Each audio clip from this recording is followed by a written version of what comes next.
some of them through the Infrastructure Investment and Jobs Act. There's different funding mechanisms that Congress passed. So there is an opportunity for a relatively large increase in federal funding.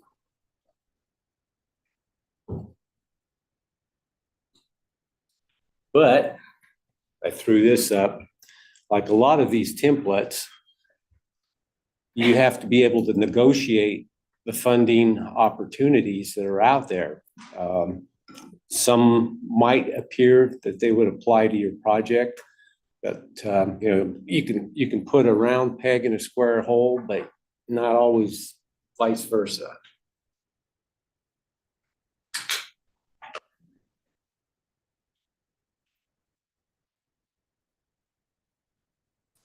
The first is the state assistance grant. This is funded through the Infrastructure Investment and Jobs Act. This goes directly to the state through their dam safety program. Now, this is the second piece of the National Dam Safety Program grant that FEMA offered this spring. We were awarded, IDWR Dam Safety Program was awarded $62,000. But unlike last year that lumped these two funding sources together, this one was split out. So we've got a spring grant and a fall grant. The fall grant is substantially larger. The potential award can be up to the maximum amount of money that the state spends on its dam safety program. In this case, it's about $372,000. Some states spend substantially more, so they'll have a greater opportunity to get a larger award. But that's just the way the grant, the law was written. Congress wrote the law, so it is what it is. However, there is that opportunity, and the money can be spent pretty much. There's a lot of flexibility. You can hire people with it. You can fund contractors to do mapping for you. You could even contract out to have inspections done. Some states I know are buying drones so they can help do aerial inspections of their dams. There's quite a bit of flexibility there. It's no cost, no cost share. So it's a direct award, which is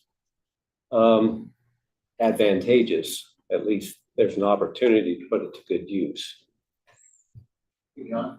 Yeah. Sorry to interrupt, but is that $317 million for all the dams put together, several applied, or that's the maximum per year? Or? No, this program is direct award to the state dam safety program. Now, if the state chooses to then allocate it to a particular, and it's 372,000. Yeah, 372,000.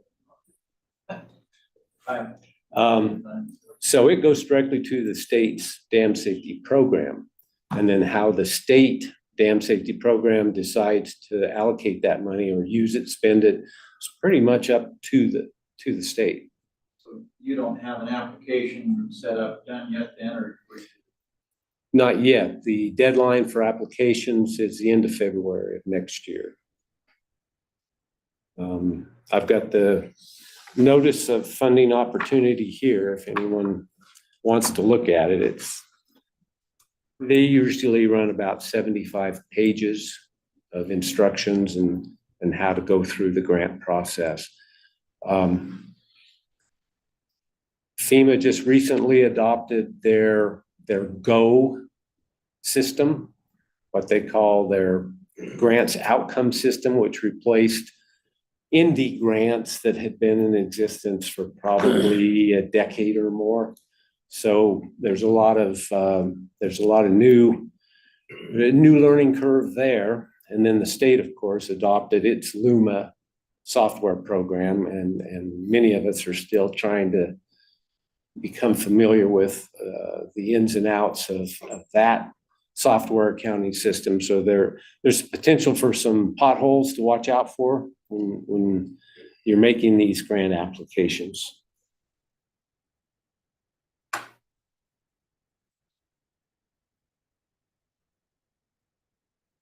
The second here is the High Hazard Potential Dams Program. Now, this one initially was funded $15 million a year. It was more kind of more a show and tell that FEMA, this is my opinion, that FEMA could use to say, we're making these efforts to improve aging infrastructure. So we're gonna stick some money in there and we'll see if we can't showcase a couple of dams. But the Infrastructure and Investment Jobs Act added $585 million to this program to be spent over, I believe it's 5-year period. So there's substantially more money being added to this program. And the maximum award is still $7.5 million. However, there's no restriction on how many applications can be made.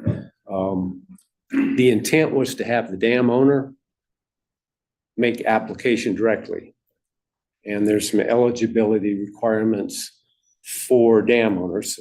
They can't be private individuals and they can't be federal dams. But other than that, there's pretty wide road that they can travel in order to make that application.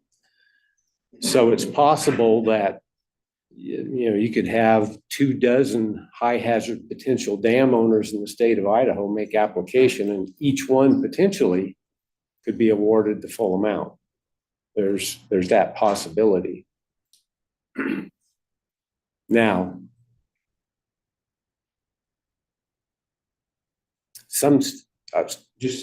go ahead. Did you evaluate Lost Valley Reservoir Dam? No, we did not. Is it considered a high hazard dam? It is a high hazard dam. Thank you. Mr. Chairman, John, do we have any dams under the umbrella of the water resources that has to be removed or planning to be removed? Not that I'm aware. Not that I'm aware. Okay. So that 75 million that's set aside there might not be used for anything. Is that possible?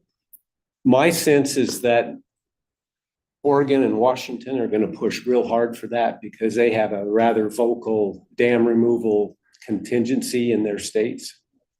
I haven't experienced that in Idaho.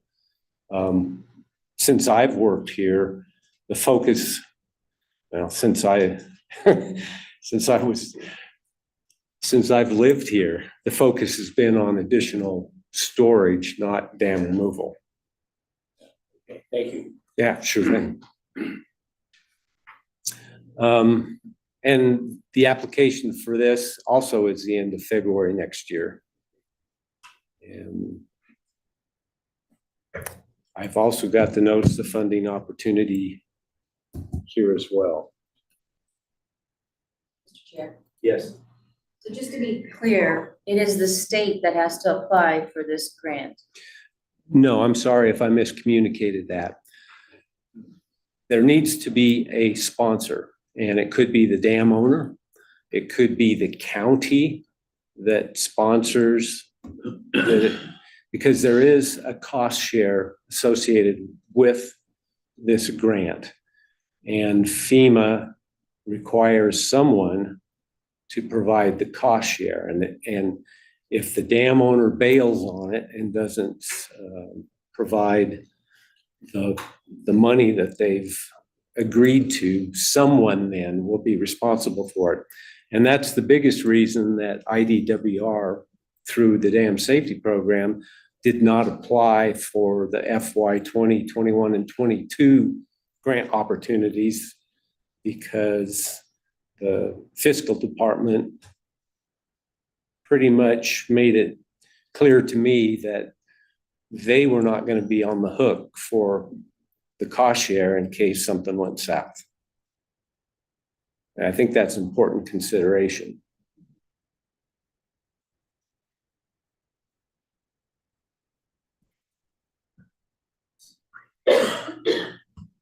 The one I mentioned just a minute ago was the Cooperating Technical Partners Program.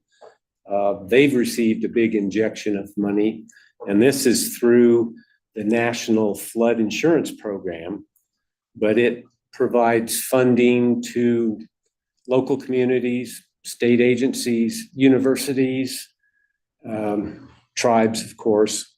The purpose is to improve flood risk mapping. So potentially, there's opportunity there to go ahead and prepare some inundation maps for some of Idaho's high hazard potential dams. Of course, that couldn't be done, that has to be done cooperatively with Idaho Emergency Management and through whomever is making the application. But it's no cost share, it's a direct award. So there's a potential there for some additional funding.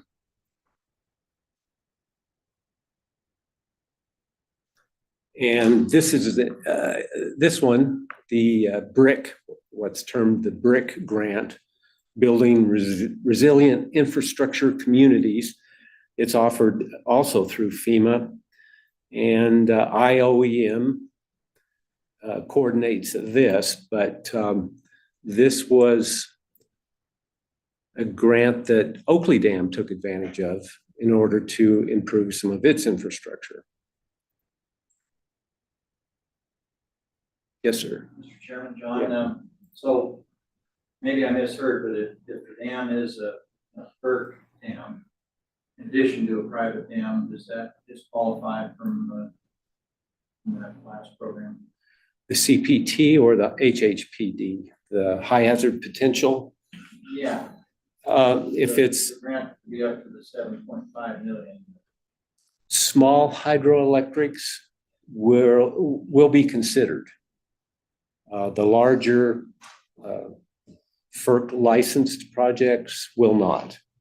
And, you know, I apologize, but I don't know the distinction FERC makes between a small hydroelectric and what I would call a regular licensed hydroelectric project, but there is a distinction. I think that a small one in FERC terminology means it isn't required to be licensed by FERC. As an exception. As an exemption, yeah. And that could be Yeah, very, so that'd very be well. very small. So I do have a question on that, Chairman, if I could. Yes. On this work license dam, there are some projects, like the Peak, for example. The dam is not for project, is for dam belongs to the Corps. So if that were a private dam, that would be eligible because the dam is not part of the work license. Is that right? That's correct. Okay. And I believe maybe Wilson Dam might fit into that category because the powerhouse is licensed, but the dam is not part of the project.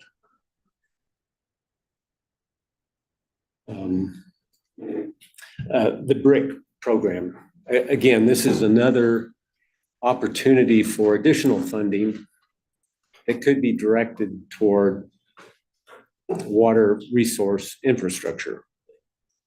A lot of this, I'll go back to the template, a lot of this comes down to trying to see when you read the notice of funding opportunity, can we get this rectangle into a square?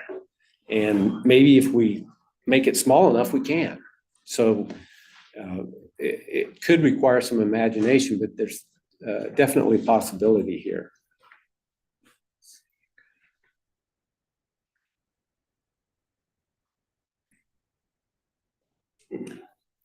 This one is quite interesting. U.S. Army Corps of Engineers has their continuing authorities program.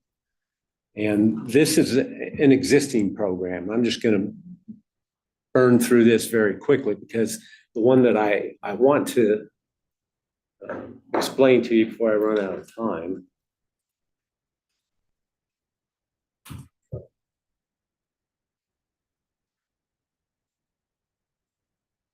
The planning assistance to states, this is an existing one, but I just got word this morning that the cost share portion of this has been eliminated. So there no longer is a 50% cost share.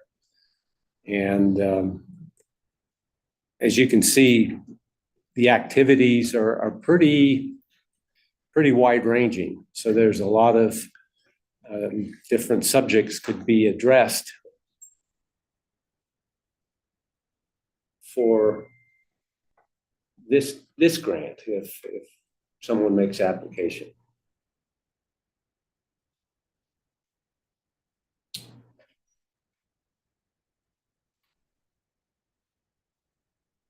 This is the one that I think provides the greatest opportunity here for someone or some group with some imagination, the Core Water Infrastructure Financing Program.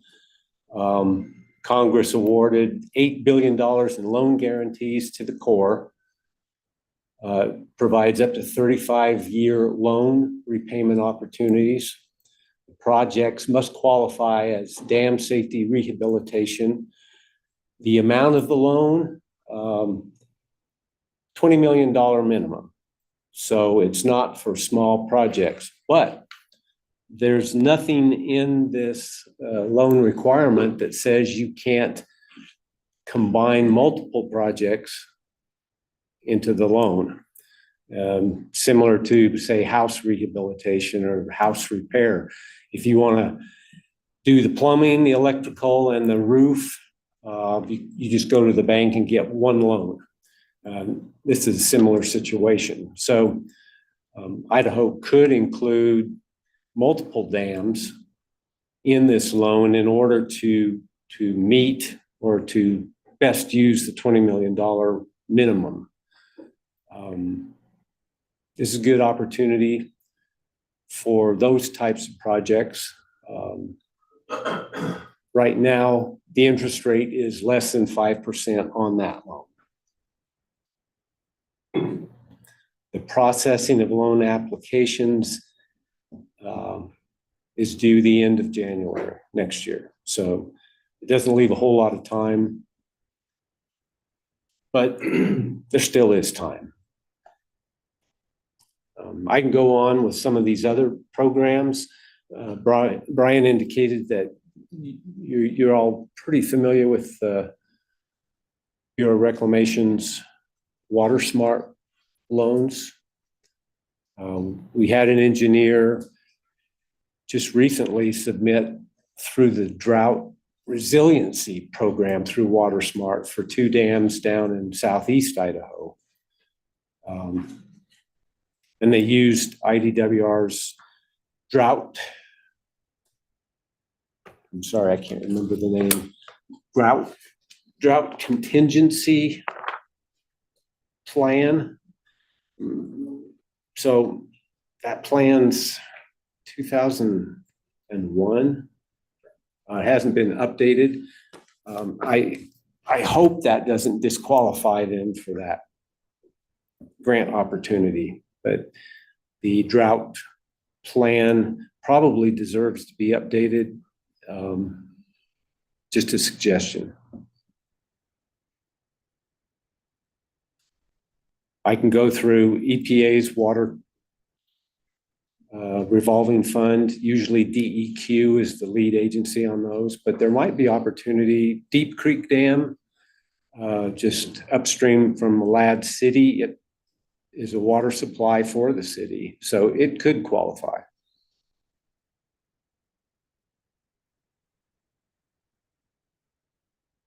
NRCS has dam safety money, but they're usually reserved for the PL 566 dams. Montpelier Dam is one of those. Lower Cedar Creek below Salmon Falls Dam is another. There aren't many in the state of Idaho. There's hundreds in Kansas and Nebraska, but not as many as you move west. Those tend to be more Bureau of Reclamation rather than the old Soil Conservation Service.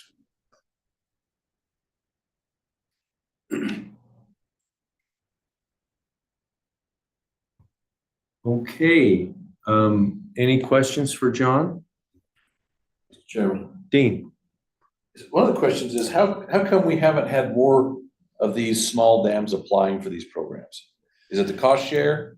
Or is it they just don't know they're there? Or what's keeping more of these small guys from applying for? I believe it's the cost share portion. It's hard for the board chair to convince all of the shareholders to go along with a rate increase. It's just difficult to do. Many of these dam owners, they've seen the rich times, they've seen the poor times, and they just are a little reserved in how they spend their money, which is completely understandable. There will be this opportunity won't last for long. It'll go away.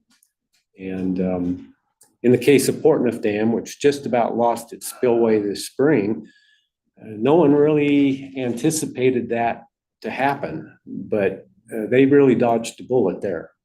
It could have been disastrous, would have made national headlines. No question about it. They just got lucky as hell.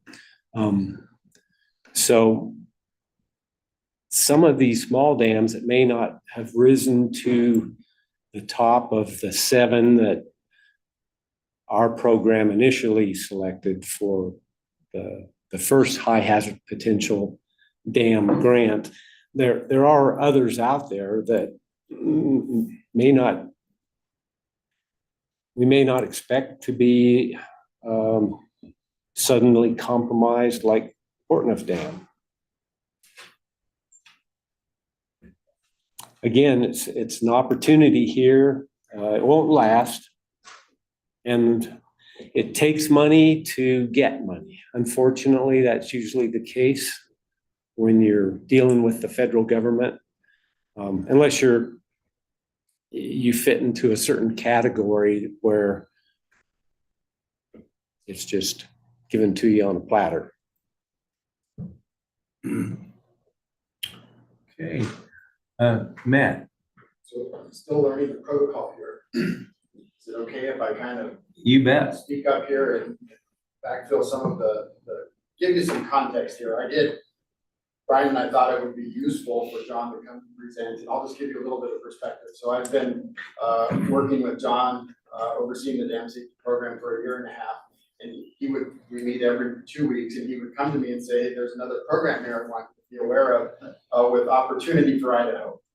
And, and then you look at the program, it's alphabet soup, it's got all of these requirements on it, and maybe John's unasked question was, what should I do about this? And, the Safety of Dams program's mission is to go out and inspect dams and guard against public safety and property damage. And it's a limited resource program as it is. How many FTEs do we have statewide, John, working on the dam safety program? Broken out in the FTEs, it's between 3 and 4. So 3 to 4 full-time people working on the dam safety program across the entire state. So it's under-resourced. And perhaps some of these programs are targeted to providing resources to safety dam programs in the state, the first one that you mentioned. But some of these other programs are pretty significant pots of money that are available to dam owners or irrigation delivery entities to get work done. And we just don't have the resources really to wade through these programs, understand them, how to apply them, how they perhaps could be leveraged with money that's already available to the board or other state programs to really make your dollars that you're responsible in managing go further.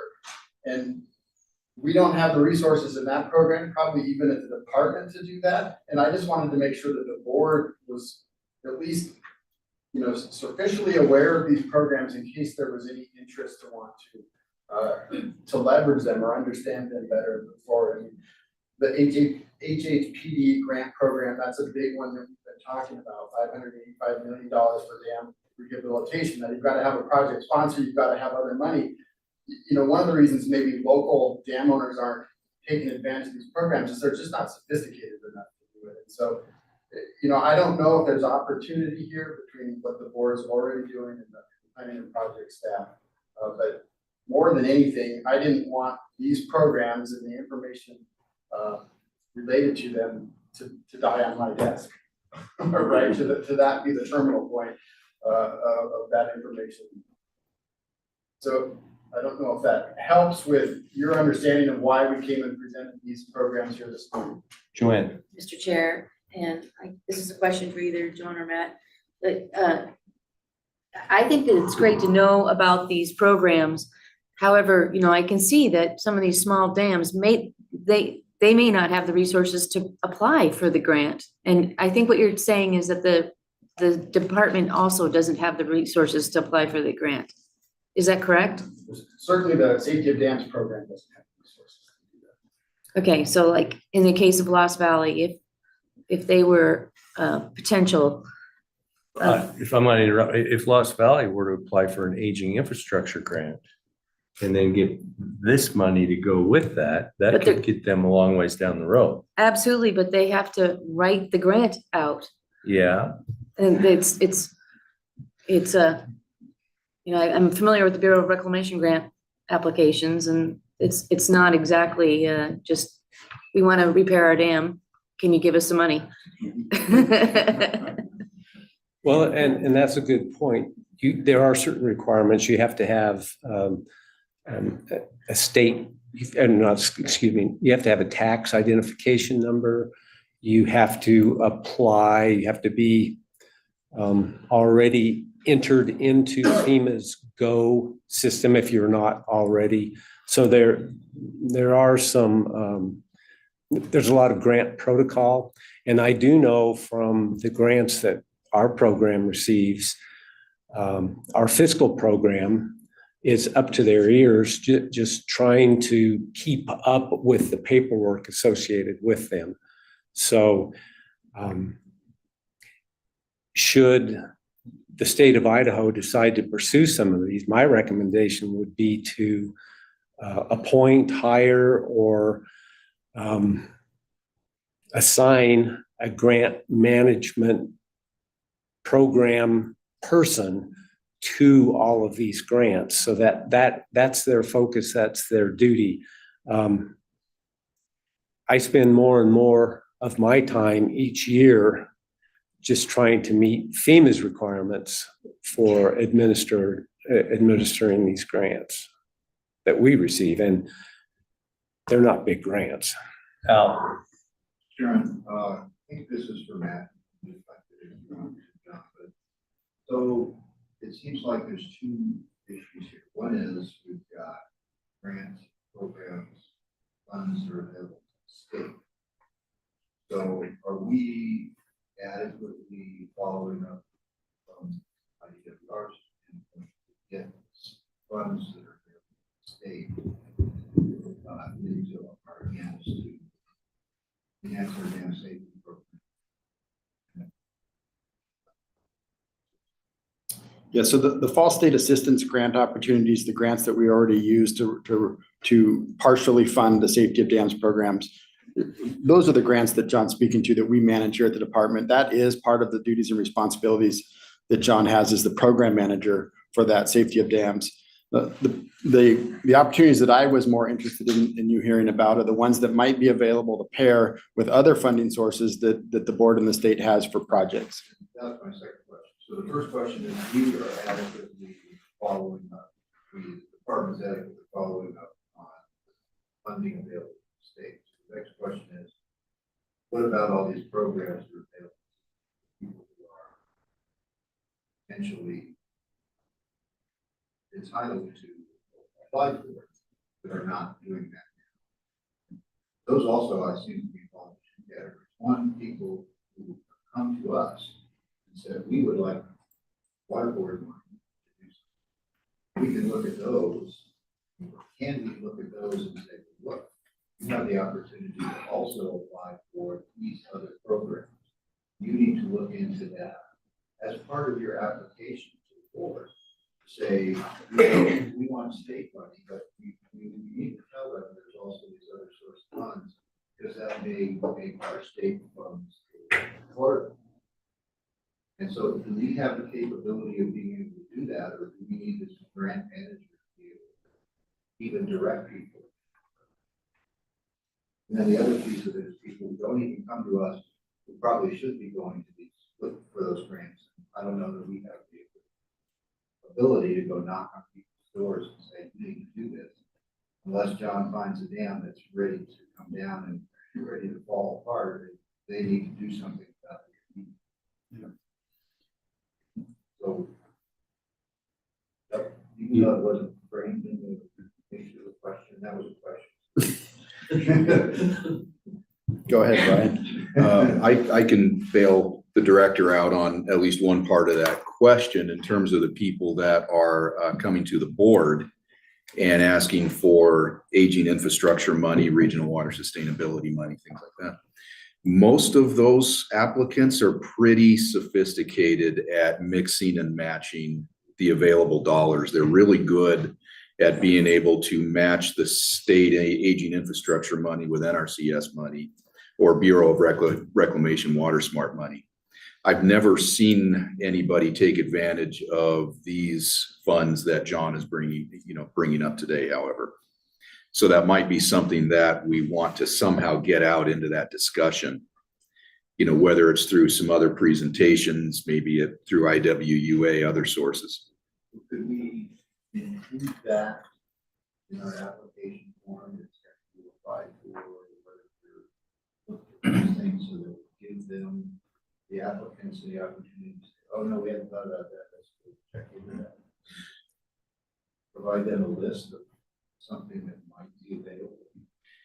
Mr. Chairman, Mr. Barker, the answer to that is yes and no for the regional water sustainability track.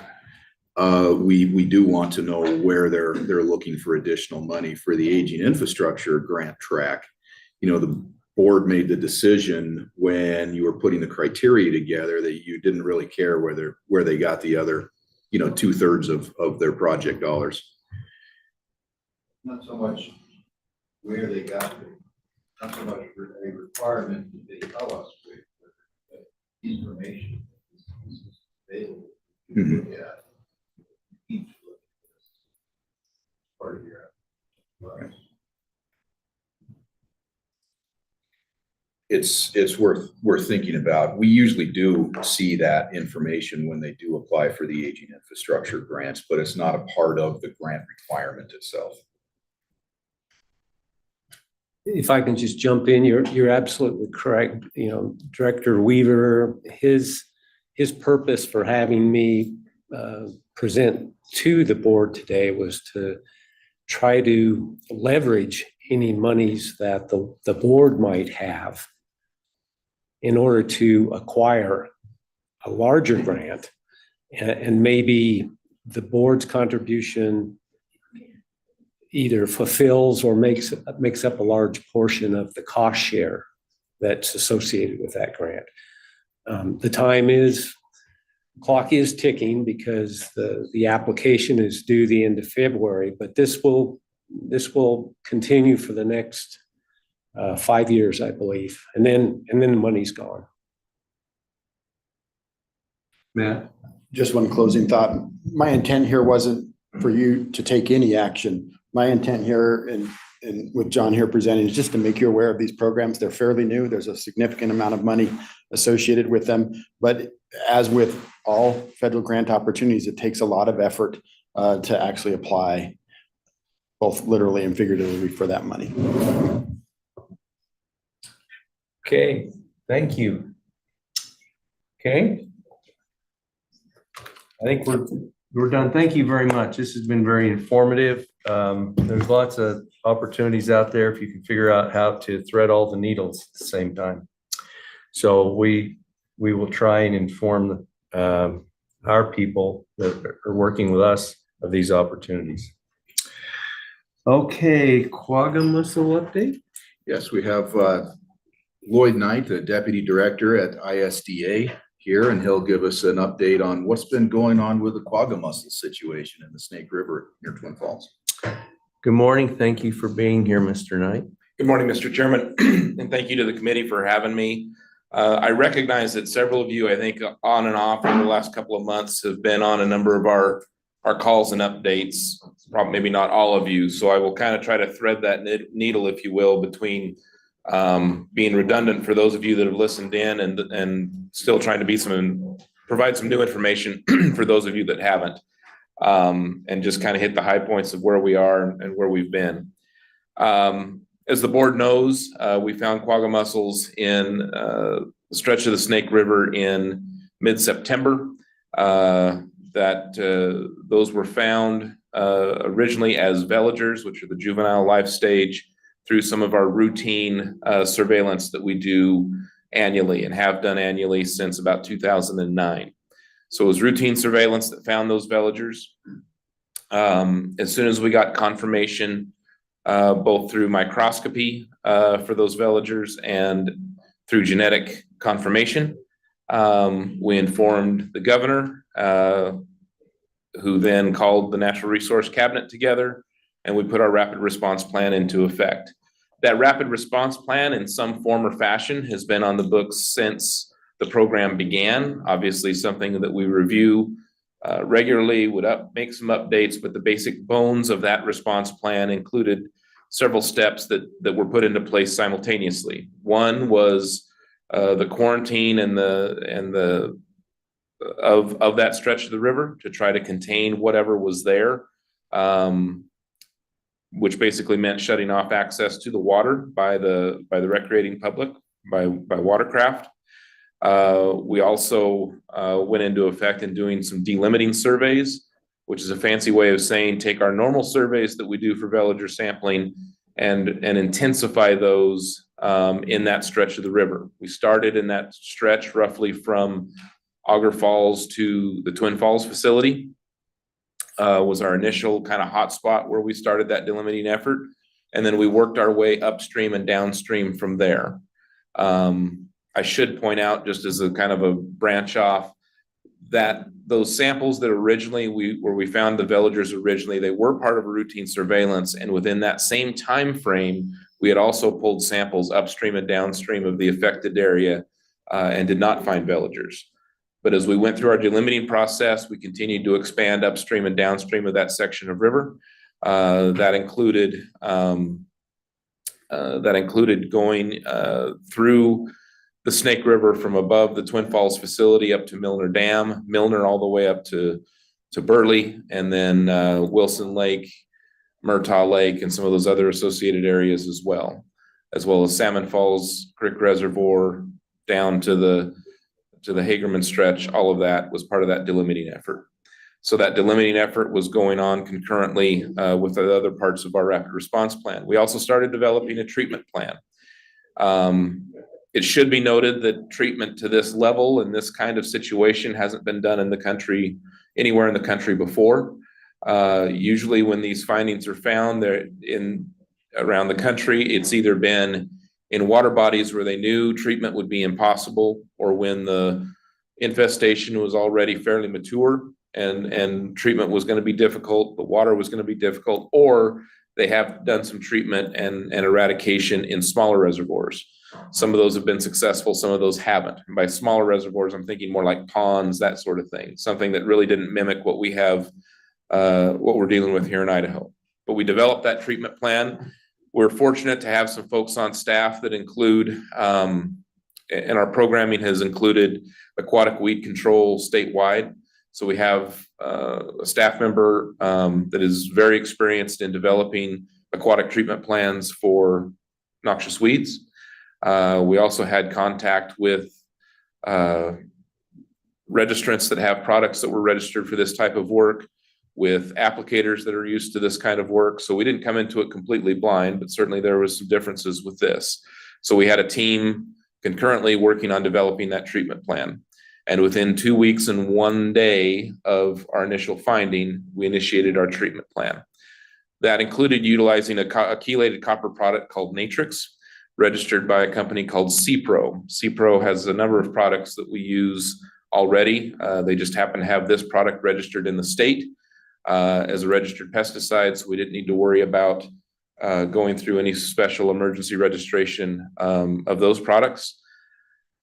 Part of that treatment plan development included having a number of agencies, about every agency you could think of, around a virtual or physical table to talk about those treatment options, what that plan would look like, and look for them to throw up anything that we hadn't considered that we needed to, that would hold up the treatment. Are there any ESA listed species in that stretch of the river? Drinking water intakes, all those kind of things that you can imagine we might have to do for an aquatic pesticide application. We were very fortunate in that stretch, as you all, I'm sure, know very well. I can't think of another stretch of the Snake River in the state this time of year that would have been at 380 CFS at the time, with infrastructure to help manage flow. No ESA listed species, so we didn't need to worry about that. We were able to check off a lot of boxes fairly quickly, which I think is why, a good chunk of why we were able to move that quickly with that treatment. The treatment plan that we put into effect was roughly 2 weeks, 2 periods of 96 hours to try to get the level of the product in the river up to about 1 part per million. 1 part per million does have an impact. Adult mussels that will, 1 part per million will kill adult mussels. The juvenile life stage, the veligers, are actually impacted at 0.2 part per million. So we were putting a dose into the river system that was going to take care of veligers and adults both. During our delimiting surveys, we put a couple of our folks in the water to dive, where we were finally able to identify a plume. So if you would imagine that we were playing kind of a game of battleship, we knew where the initial veligers were that we had found originally. And as we did our delimiting surveys, what we were trying to do is find a plume or a hot spot that would indicate where that population of mussels may be. We did identify that in an area just below the Shoshone Falls pool and the powerhouse. At Shoshone Falls, we put our divers in the water. They were able to find 1 adult mussel at about 16 feet of depth there in the river. They described it as finding a needle in a 2-mile-long haystack. We were very fortunate and very thankful that we found that mussel, that adult mussel, because it let us know we were dealing with something real and we weren't just seeing ghost signatures of veligers. So that actually was very fortunate. We made that a sentinel site. They wrapped a net around that rock and around that single adult mussel. We're sure there were other adults there. We just couldn't see them or get to them. It takes 2 to tango in the reproduction process, so we know there's more there somewhere, or were. We wrapped a net around that, used that mussel as a sentinel, put in some other sentinel species, Asian clams, that sort of thing, because when we did the treatment, we wanted to know if we could see any effect from the treatment. So the treatment plan went into effect, went into motion. We had a contractor that we brought on as our licensed applicator. We ordered from the company roughly 47,000 gallons of matrix that were delivered to the state. The company, the manufacturer, was exceptional to work with. They had a PhD and their field person both on site with us throughout the entire treatment. And were very helpful as we did very calculated, very complex calculations to try to ensure how we get the product introduced to get it up to 1 part per million, the river up to 1 part per million as quickly as possible, and hold it there for the duration of 2 96-hour treatments. So the label specifies that as being that kind of exposure time that you need to have to those mussels. These mussels are filter feeders, and they naturally, when they sense something there that they don't like, they'll close up and not do that. 96 hours provides that opportunity. At some point, they got to open up and breathe and feed. We wanted to do 2 of those 96-hour treatments because it seemed like that was going to be the best plan to catch them at a time when we could get them exposed to the product. The treatment plan was fairly audacious. It included breaking up that section of the river from Centennial to Twin Falls Hydro Facility into 3 sections. Centennial Park to Pillar Falls to Shoshone Falls to Twin Falls. So those 3 sections were where we focused our effort. We had a number of chemical totes that we brought in, flew in empty into the canyon, as well as 2 of our boats that we flew into that section between Pillar and Shoshone, because obviously there's no motorized boat access there. And we use all of that combination of effort as well as the Idaho Power hydro facilities to put the product into the river and get up to that concentration. Idaho Power was exceptional to work with. They actually diverted 100 CFS over the falls to allow us an additional mixing point. So we put in product in their intake for their hydro facility, and it was split between the powerhouse and the falls itself. So after the first 48 hours of treatment, we sent our folks back down to check on our sentinel species. They were no longer of this world. They had died. But we continued the treatment and got through those 2 weeks, and completed everything according to plan. In fact, we ended up not using quite as much product as we had originally ordered because we were able to maintain that concentration and get it up to concentration a little bit better than we had originally planned. We ended this treatment on October 13th. We demobilized everything. We had quite the camp at Centennial Park and Shoshone Falls Park and at the Idaho Power facilities. So we demobilized everything. We then have done 2 rounds of post-treatment surveys to look for veligers, and have not found any. We're now kind of in a waiting game because once the water gets below 12 or 13 degrees centigrade, mussels will no longer reproduce. So if they are still there and they're still alive at all, which we don't think they are, but if they are, they're going to be done reproducing now anyway. So now we have to wait and start those treatment surveys, post-treatment surveys again for veligers come spring when the water temperature comes up. So now we are in that process of evaluating not only the treatment itself and that response effort, but we're also looking forward as to what next steps will be. We know, according to our rapid response plan, that that water body will be considered positive for the next 5 years until we have 5 years of no findings of mussels or veligers in that stretch. So we currently still have that section of river closed to access, although we are working on putting a decontamination station in place and figuring out the details of running that so that we can have restricted access for the public to that water. The effort is that we need to, at a minimum, decontaminate watercraft that leave that stretch of water. Ideally, we would decontaminate water or watercraft going in and out. So there's some logistics there that we need to figure out. It's not a big deal to run a station. We run 20 to 25 of them statewide every year. It's a little bit different when you're doing that and requiring washing in and out and that kind of effort. And we got to have people to be there. We're working with the county who've been supreme to work with. But there's just some of those details. We got to know that we got to run it and have it staffed and enforced and all those kinds of things. Our plan is to certainly continue with the more intense sampling in that stretch of the river next year. And I would imagine up and downstream as well, much like we did during the delimiting process pre-treatment. But there's a number of plans like that we're kind of evaluating and getting a lot of input from folks across the state on what they think our next response ought to be with regards to station operation, sampling statewide. And I'm certain that we are probably going into a legislative session where there will be a lot of conversation and a lot of input on some changes to the program. It goes, it's not surprising and we welcome it. It's just, there's a lot of folks probably trying to figure out what budgets look like and if there needs to be statutory changes to make improvements, all those kinds of things. The program has always been positioned as a prevention program. And certainly the statute is built as a prevention program. When you have a positive water body, that kind of changes your focus a little bit. So I'm certain we will have a lot of input that way. So the treatment went as planned. We saw all of the things that we expected and that we had planned for. Everything from fish mortality to, copper levels and how they dissipated downstream, all that kind of stuff. So I think with that,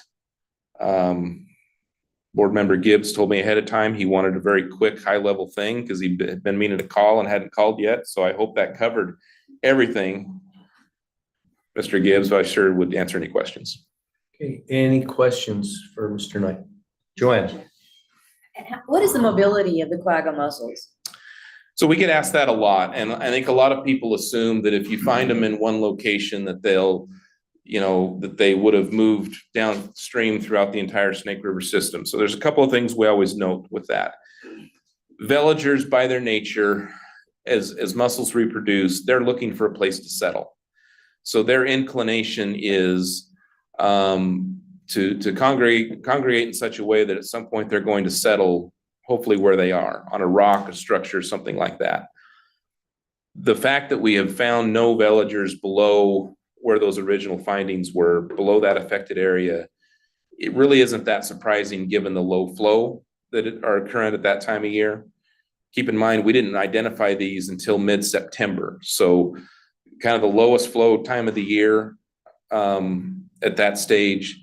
They appeared to be, the adult mussel appeared to be very young. This was probably the first settling and reproducing that it had done, which means it may have been there a number of months, maybe a year, but hadn't done any reproduction yet. So those veligers that we found in that system were really just finding some place to try to land.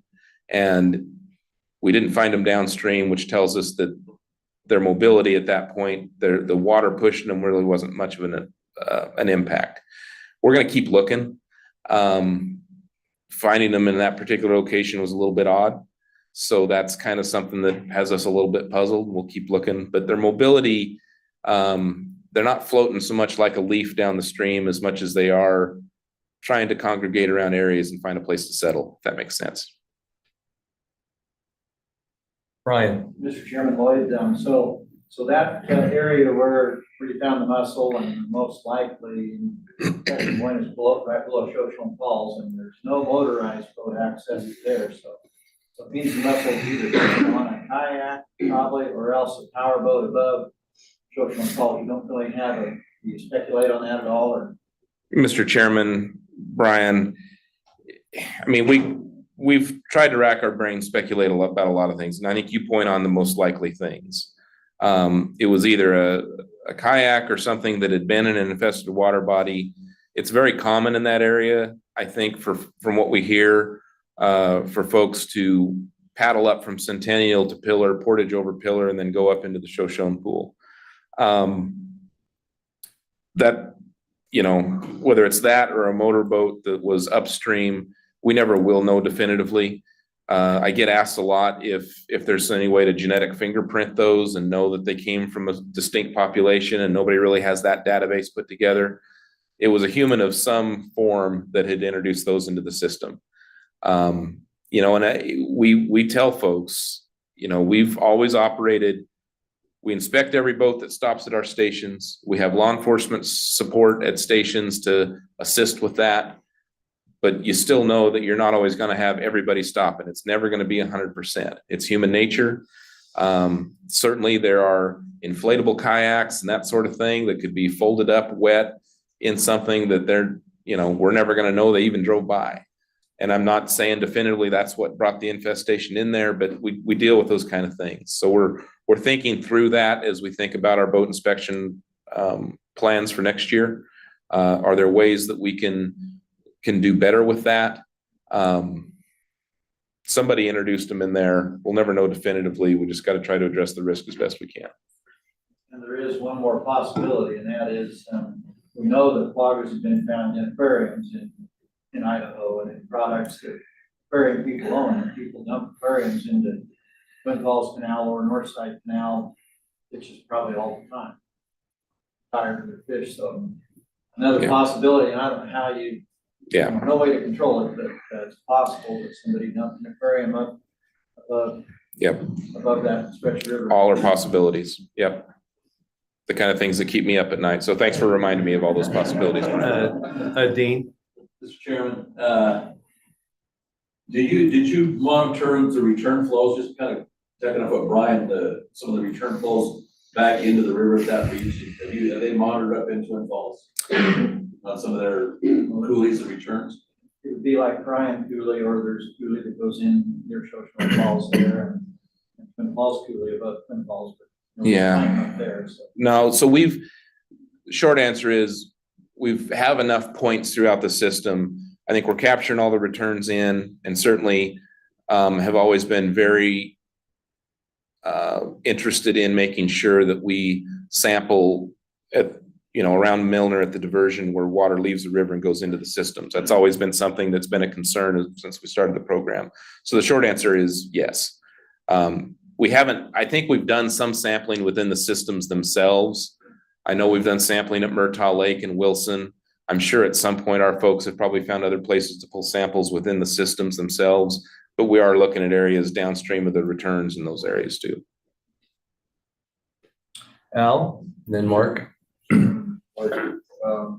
Get sample further downstream.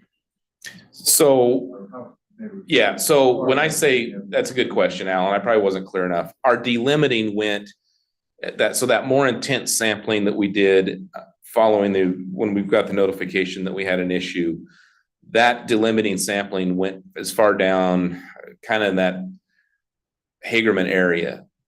But when I say that, understand that all of our routine sampling has been statewide. So any stretch of the river, any water body, you could name off any of them. And I'm sure that on a map somewhere, I can show you that we've done at least 2 or 3 samplings a year. So, we get calls and say, well, what about Goose Creek? What about this place? All those places are places we've been normally going 2, 3, 4 times a year, depending on the water body and the season and all that kind of stuff. What I was talking about is the delimiting that was in that immediate 2 weeks, 3 weeks that we're following that. So, yeah.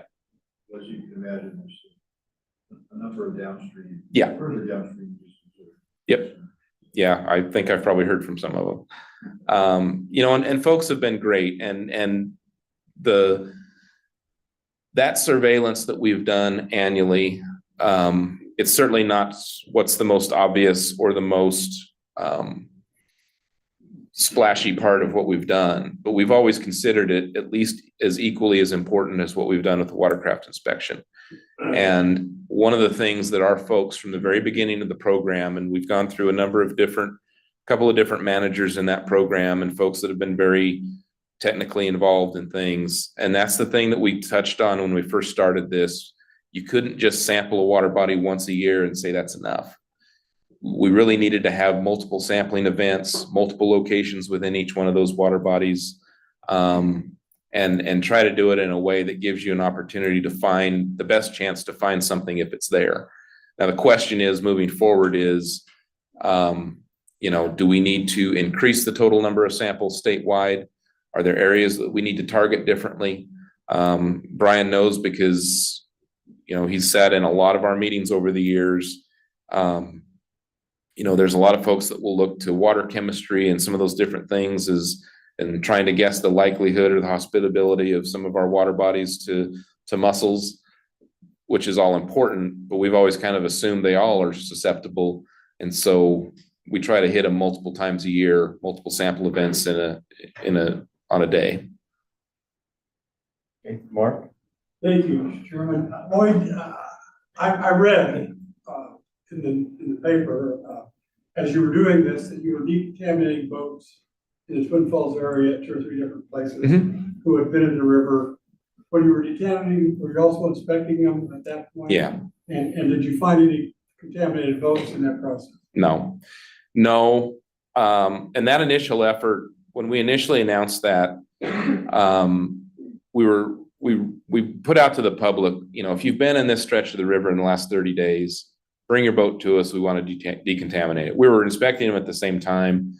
Didn't find anything that showed us that somebody was carrying something. But what it did provide us is the opportunity to remind folks of that mantra we've had from the beginning, to clean, drain, dry.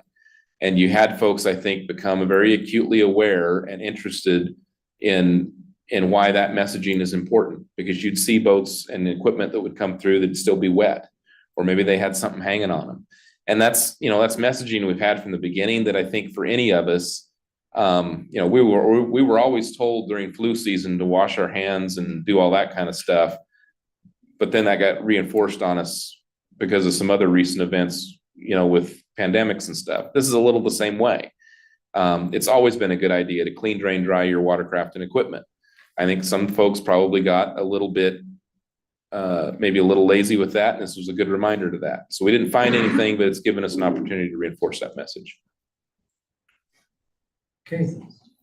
Pat? Good, Mr. Chairman. Boyd, how much chemical does it take to put 1 part per million of flowing river? So we, Mr. Chairman, we, and I don't know where they got to their final accounting because they've been accounting for all that, but we had initially ordered 47,000 gallons of this product, and we used nearly all of it.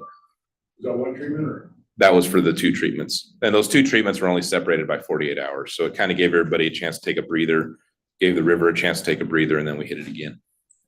So several thousand. Interesting thing, and this won't surprise this group any, but you know, we had great data from a number of folks around the river, not the least of which was Water Resources, you all, and Idaho Power, that explained to us a lot about not only the flows there, but what's underneath the water. A 90-foot deep pool under Pillar Falls, a 65-foot deep pool under Shoshone Falls. Of course, we all, you know, yeah, of course those are there. But that was part of their calculation. How do we get enough product in the system to get it up to that 1 part per million as quickly as possible? And those kind of things were what they had to consider. Okay. Mr. Chairman, Lloyd, the mussels, they kind of congregate in shallow areas or where the water is not moving a whole lot? Good question. They like to congregate on any surface, be it concrete, rock, that kind of thing is what they prefer. I think we like to naturally think that they'll congregate in places that where they'll have less water flow, which is true. But when the infestations get thick enough and significant enough in places like a Hoover Dam, you'll also see them get into the whole workings of the dam. So they'll get in the hydro facility and everything. So, but those are at infestation levels much different than what we've seen. One more. And in our inspection, I should say, in our inspection of the 2 dam facilities, we didn't find anything of concern, but we did put treatment through. You suspect these mussels came out of Lake Powell or Lake Mead? Any way to know? No way to know. Okay. Great Lakes somewhere. Yeah. Dean? So a question, how big are those belts? I mean, how small? Good question. I should have said that. So the veligers themselves, when we're looking for them, they're microscopic. So they're at, and my numbers are going to get a little bit wrong, and my technical folks will say, we've told you that 5 times. Our nets, let's say our nets are at like 80 microns that we pull, they're plankton nets. So you throw them in the water column, you pull them back out, do that a couple of times, build your sample in a bottle. Those nets are at like 80 microns. These veligers that we found initially were 65. We shouldn't have caught them. They should have gone through the net. But as we all know, the Snake River has some stuff in it. It has a lot of biomatter and that kind of thing. And I think that was part of what helped us find those. So those are microscopic. The veliger, the mussel, the adult mussel we found is about the size of your pinky nail. Okay. Anything else? Appreciate the update, Thank you, Lloyd. folks. And I appreciate the help the department provided as well. Yeah, and our congrats to your entire staff. I know it was a yeoman's effort and much appreciated. Appreciate it, Mr. Chairman. Thank you. Okay, all right. We okay for a little while? Okay, Water District 65 rental pool procedures. Yes, Water District 65 is proposing some changes to their rental pool procedures, and Mary will walk through those for the board. Good morning, Mary. Good morning, Mr. Chairman, members of the board and director. I also have Water District 65 Water Master, and you should be with me. But we are presenting some amended procedures to Water District 65 rental pool. And this is updating some language that has just been really needed over the last several years as things have evolved. So as you know, the board is responsible for the operation of the water supply bank, inclusive of the rental pools. The water users and the Water District Advisory Committee of 65 approved amendments to their procedures in September of this year.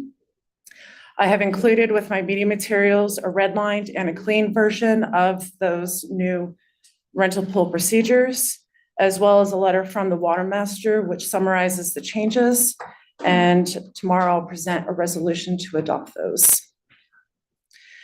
The main changes that we have that are within the rental pool procedures are to first recognize a subcommittee of the advisory committee through the modification of procedure 4.1 and for committee. And subsequently, that will also modify the definition of committee in procedure 2.7.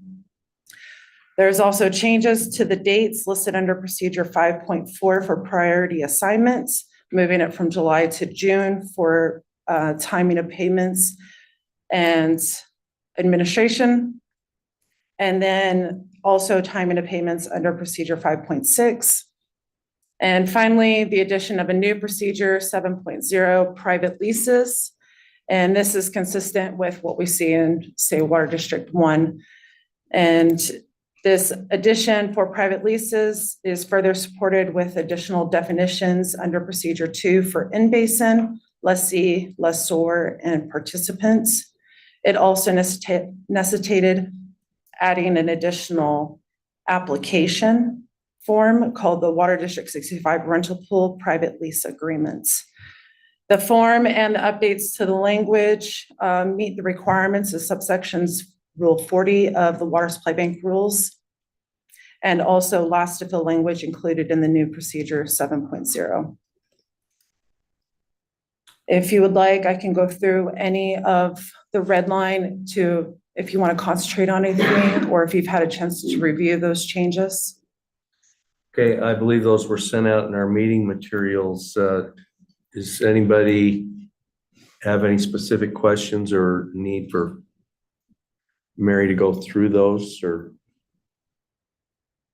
we're all good? I think we're good. I think it looked fine to me. Okay. I want to make sure Neil has a chance. Okay, and Neil, you want to? Do you have, would you like to say anything, Representative? Mr. Chairman, members of the board, Director. Yeah, the Water District seen that we were a little bit behind on updating our procedures, and some of the, like the private agreements had happened in the past. We didn't really have a formal way of doing that. And so I talked with Tony Olachek and he gave me some advice, and I took a page from their procedures, literally, with a few modifications that fit the District 65. And, that timing of the payments, timing of the commitment to the flow og, a couple of timing issues there. And then of course, our advisory committee is very large. We have like 20 voting members. And so we've seen the need, because a lot of those members did not have anything to do with the rental pool. They neither are a lessor or a leasee. So we've seen it as a better operation to get that down to the people that were concerned with that, get a smaller group there to make those decisions. And so that's pretty much kind of where we're at, and appreciate your consideration. Okay, any questions for Mark? Thank you, Mr. Chairman. I believe this question is probably for Director Weaver. Do these changes have to go to the rule packet for the legislature? Mr. Chairman, Board Member Gibbs. I think some people have questioned whether this falls under the need to promulgate administrative rules, and do we need to re-promulgate those rules every time changes are made? Currently, right now, the water districts and the department and the board are acting in such a way that those are not being promulgated as administrative rules. And perhaps I would just say that's an open legal question out there. Thank you. I would go a little further and say absolutely not.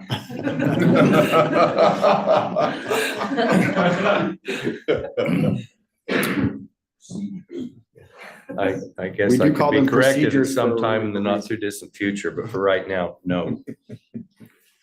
Okay, all right, thank you. Thank you. I think we'll take this up tomorrow in our meeting. Okay, all right, cloud seeding. We have a celebrity among us. She was on television last night. did a good job. Thank you, Mr. Chairman. Good morning, Mr. Chairman, members of the board.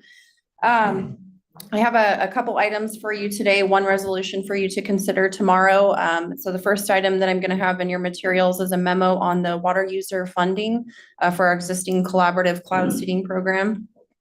So brief background to refresh you on things. Back in 2017 was the first time the Idaho Water Resource Board began paying 33% of the program's operations and maintenance costs. Apart from the Wood River Basin, water users have contributed a little less than 1/3 of the annual O&M costs per basin, as that initial sort of verbalized agreement was that we would each pay 1/3. So for the 2019-2020 season, the lowest contribution from water users was about 17%. And historically, Idaho Power had paid the larger portion of its program expenses to cover those shortages from the difference that we were not receiving from water users.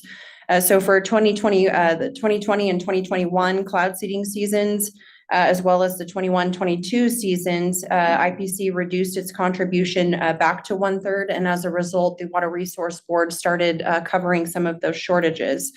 So for the 2020-21 season, that amount was about 17%, about 15% that we asked from water users in 21-22. And the reason for that difference in cost is because water user contributions have maintained the same. However, costs for operations have gone up due to inflation. So that's why you're seeing those percentages go down. Part of the challenges that we've had with the funding for this program is that each of the stakeholders, being the state, the power company, and the water users, we all run on different budget cycles. So it makes things extremely complex to try and figure out which water user or which budget goes to which year and how we divvy out some of those funds. And so as a result, last year, the Water Resource Board paid a full 2/3 of the program's operations and maintenance. And we did not ask water users to pay in a share last year. And the reason for that was to allow them time to plan, set, and approve their budgets in advance of the season, because historically they don't approve their budget until about midway through the season. And so the intent was to get a commitment from them before we go into the season. And so this year, Idaho Power has again agreed to pay 1/3 of the O&M costs for the upcoming season. However, discussions on the long-term cost share are still ongoing. And so this year, staff are proposing a cost share from the water users equal to about 10%. And the reason for that is because we did not want to propose any increases in the contributions from what they've historically paid until we have sort of resolved that long-term funding. And so this year, the lowest contribution again remains from the Upper Snake Basin. $225,000 has been their historic contribution. That includes $200,000 from Water District 1 and $25,000 from IGWA. This year, that amount equates to roughly 13.5%, a little odd number. So what I've done for you in your materials is put together a table that shows you roughly what the water user cost would be at 10, 15, and 20%. 10% being the lowest option that would not require us to ask any increase in funding from any one group. So 10% of cost would be asking about $95,000 from the Boise, about $73,000 from the Wood, who is historically the only basin who has ever met 1/3 of their cost share, and about $163,000 from the Upper Snake Basin. And so, Mr. Chairman, that's all I have for you on this one, and I would stand for any questions on what we've proposed. Questions for Kayla? Kayla, why would we lower their contribution? Why wouldn't we, if it's 13.5 or 13.7? Why wouldn't we continue to require them to make the historic contribution? Mr. Chairman, that's a great question. Honestly, it was just a rounding. It was a choice for rounding. Rounding up would have required a cost share increase, and rounding down to make it an even number was what we had proposed. The 13.5% is certainly something that we can equate across the board. I don't think that we should lower the requirement. They might get in the habit of thinking that that's their new cap. And honestly, when are we going to have enough information from the benefits analysis that we can sit down with the water users and encourage them to carry their share of the load? Mr. Chairman, I believe we are currently working on some time to set aside with you all to present some of the results of that analysis so that we can begin those discussions. Okay, any other questions, Joanne? Mr. Chair, I support the percentage versus a fixed amount, because I think is what you're saying. If we keep the fixed amount, then the percentage decreases as our costs continue. to That's increase. correct. I concur that it should be a percent Yeah. of the cost, not a fixed amount. I guess if we don't want to upset the apple cart until we have definitive information to sit down and educate the water users with, if it turns out being some odd percentage for this season, that might be okay. But I don't think that we should reduce the water users' contribution at this point, because I suspect they're getting a pretty good return on their investment at the current rate. I might agree with that statement. Al? So, excuse me, the percentages this, in the proposed resolution, 10%. Are those numbers what, for each of the three basins, what they contributed last year? $8. On the far right-hand side of the table, the historic contributions is what they've paid in previous years. So we actually did reduce the, so this will be in the memo listed as water user funding. It's on the back, there's a table on the second page of that memo. Al, the Boise historic contributions 125, Wood Yeah. 180, Upper Snake 225. So, Mr. Chairman, to be clear, we actually did reduce the ask for the Boise and the Wood so that we could equalize our contribution historically, And that's been in place the last 2 the years. last 2 years. So, Correct. and I thought that was a number like 17% or something 2 years ago. Correct. It was about 17% a couple years ago because that was 225,000 or Water District 1 and it was contribution of operations, but operational costs have gone up.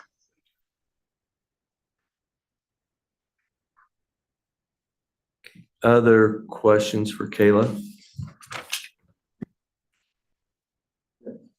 Go ahead, Al. Sorry, so we were talking about the timing, so the water districts closed in January for their budget. You know what they budgeted for this year, for January meeting? I do not, Mr. Chairman, Mr. Barker, I do not yet know that. Their advisory boards will begin meeting the beginning of December, and that's when they will propose budgets for this next year. Just to clarify, I think we covered that gap 2 years ago or a year ago to get in the same budget cycle with the Correct. water districts and Idaho Power. And so they budgeted money at their annual meetings somewhere between January and March for this payment that's due now. Right. That's what I meant. looking Yeah. for. Do we know what those payments were for this season? Budget for next Mr. Chairman, Mr. Barker, so the ask from them last year was to set aside funding for this year. I don't know that all of the districts did actually do that, and I don't have that information specifically. I believe that the Boise did set aside some funding for cloud seeding. The Wood may have also. I would maybe direct that question to Mr. McMahon. Yeah, I'm gonna look in the back of the room, but I'm pretty sure there was a line item in the 01 budget similar to what has been there in the past. Yeah. Yeah, okay. I would also add, Mr. Chairman, that Water District 1 and IGWA are now do contribute a third of cost to the RC&D program, up to 35,000. Yeah, and we give them a gold star for that. Brian, Mr. Chairman, Kayla, so the resolution that we'll look at tomorrow then will be at the level they paid last year, 15.5%. Mr. Chairman, Mr. Olmstead, if that is the request, yes, I can update the resolution to reflect 13.5% to make sure that we're still keeping. I know the snake won't complain on that. If it's the same amount, well, somebody will complain. I know who will complain. But it'll pass easily. Okay. I was going to say, you know more than I do, Mr. Olmstead, about 01. I think the consensus of the board would be is to keep the contribution at the same dollar level that we have for the previous 2 years. and figure out what that percentage would be and apply that across the board. And then I think we probably need to move forward with some conversations with the water users about their contribution level. Okay. Brian? And Mr. Chairman, I think he could easily convince Digwood to go up to 2%. Such a cohesive group. Oh, okay. Anything else? I think we're good on that point. Okay. All right, Mr. Chairman, so the next memo that you should have in your materials is on the High Country RC&D funding request. So the High Country RC&D is the manual generation project that exists in the Upper Snake River Basin. So the RC&D initially began its operations in the late 90s and has been continually operational and 100% funded by local stakeholders in that basin since 2001. And so the RC&D collects funding for cloud seeding in the Upper Snake from a variety of stakeholder groups, including cities, counties, conservation and recreation groups, as well as Water District 1 and the Idaho Groundwater Appropriators.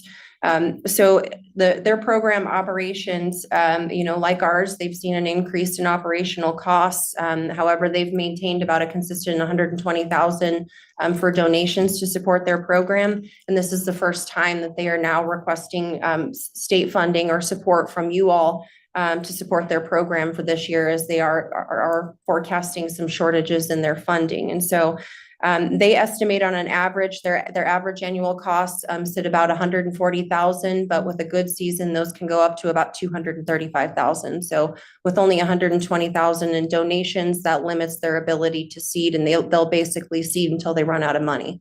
And so this year they are just asking simply for the difference in costs from what their average annual costs are and what they're forecasting their donations, with about a little bit of a contingency. So with their average annual cost being about $140 and their donations being about $120, that leaves them with about a $20,000 shortage. They're asking for an additional $20,000 to cover in case there are more seeding opportunities this year, for a total of $40,000 that they are requesting from you all to support their program for this year.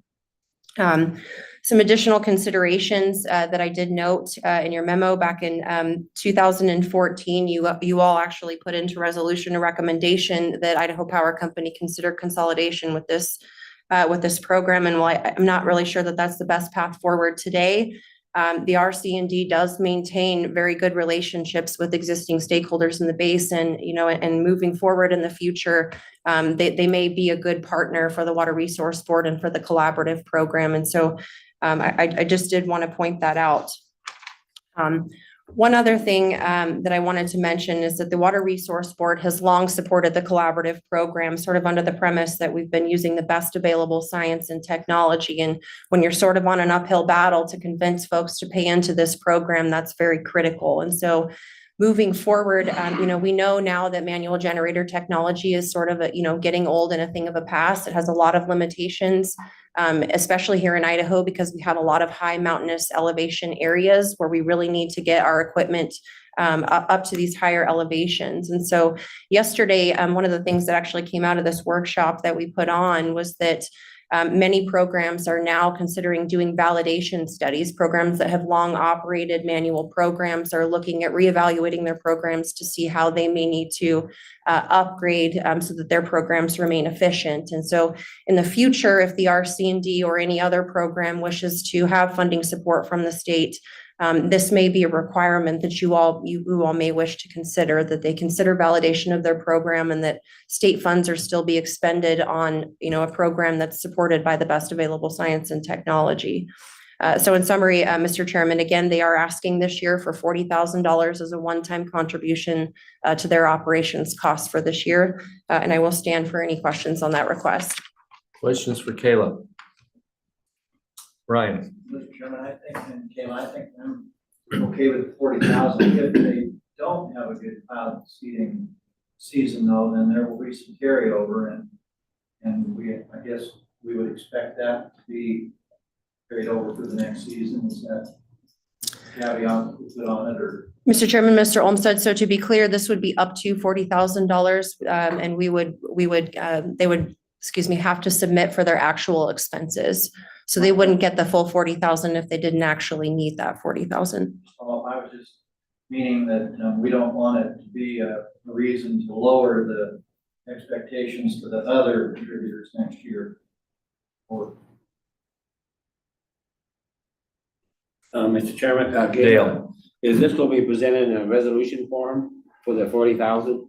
Mr. Chairman, Mr. Van Stone, yes, this will be presented as a part of, we have one resolution for you all to consider tomorrow that includes both the water user funding and the RC&D request. Okay, other questions? Dean?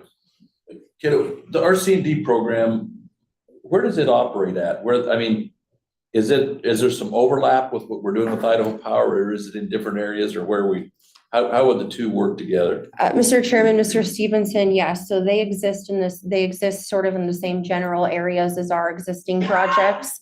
And Idaho Power does provide forecasting support as a result for that basin or for that program, simply because we're forecasting for the same area and operating. So it's sort of complementary at this point, but all of their generators are located in the same sort of general areas, just at lower elevations as our existing collaborative project. Thank you. Okay, any other questions? Chairman, just, Brian. Congratulations to Caleb. Mark and Joanne and I are all experts on the cloud seeding program now, thanks to. Take me out of that list. Joanne's not an expert. I know more now than I did yesterday, or 2 days ago, but She's I wouldn't say that I'm real an hard for a program in Clearwater. Okay, all right, thank you for your efforts, Kayla, and we will take this up tomorrow. Yes, absolutely. Mr. Chairman, I do have one last item for you.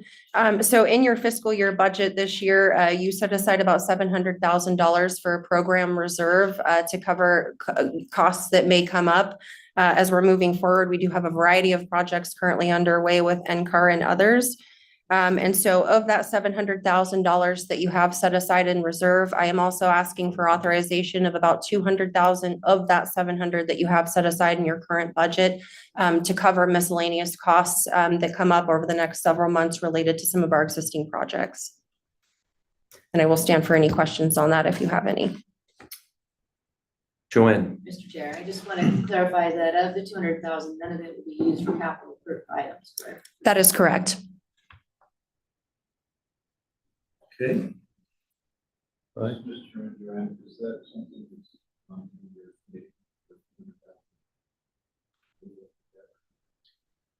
Mr. Chair, Yeah, go ahead. it was adopted in the budget, the 700,000, but the 200,000 does not come before my committee. My concern is that I personally want to see a list of capital items that we're purchasing.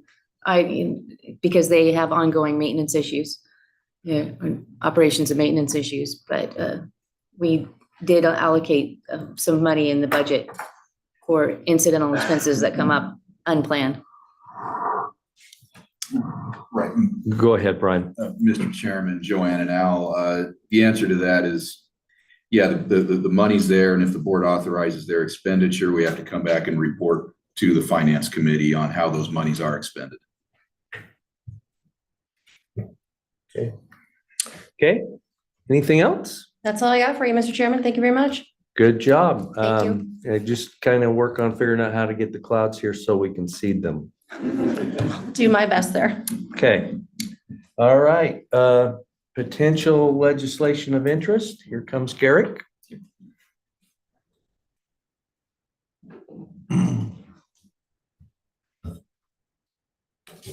Good morning, Mr. Chairman, members of the board, director. It's good to be back before you here today to talk about legislation that we believe could come up this upcoming 2024 legislative session. Now, today's presentation is going to be short because, of course, legislative session hasn't started yet. But there are some pieces that we know are going to be coming up and some ideas that are being floated out there that I just wanted you to be aware of. So as always, as I'm going along, if you have any questions, do not hesitate to stop me. I'm here to help answer any questions that you might have. So with that, let's go ahead and jump right on in.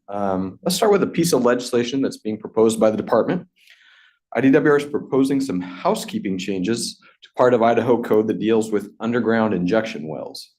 Now, prior to 2017, the federal EPA had delegated the authority for Class 2 injection well program to IDWR. So that was prior to 2017. IDWR took control of this program. Class 2 injection wells are wells that are used to dispose of waste from oil and gas production wells. So a very specific subset of wells. Now, some of you might recall back in 2017, IDWR requested that EPA formally take the program back. After discussions with entities who this affects directly, the governor's office and others, was decided that the program was basically too much of a headache to continue to go forward on. Very few production wells, oil and gas production wells, that were trying to use these Class 2 wells at that particular point in time. So we said, please take it back.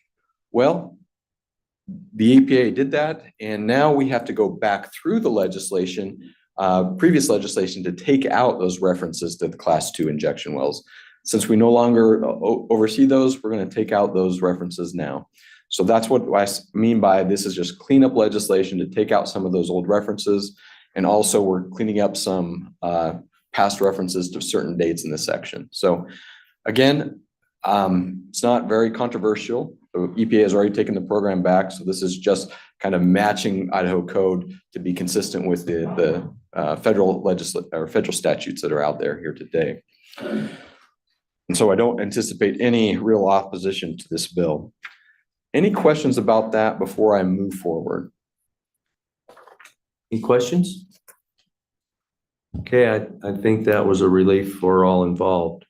We spent quite a bit of time trying to work through how we were going to manage that, I believe, a few years back. Yeah, a lot of challenges with the rules, Mr. Chairman. So happy to put that behind us.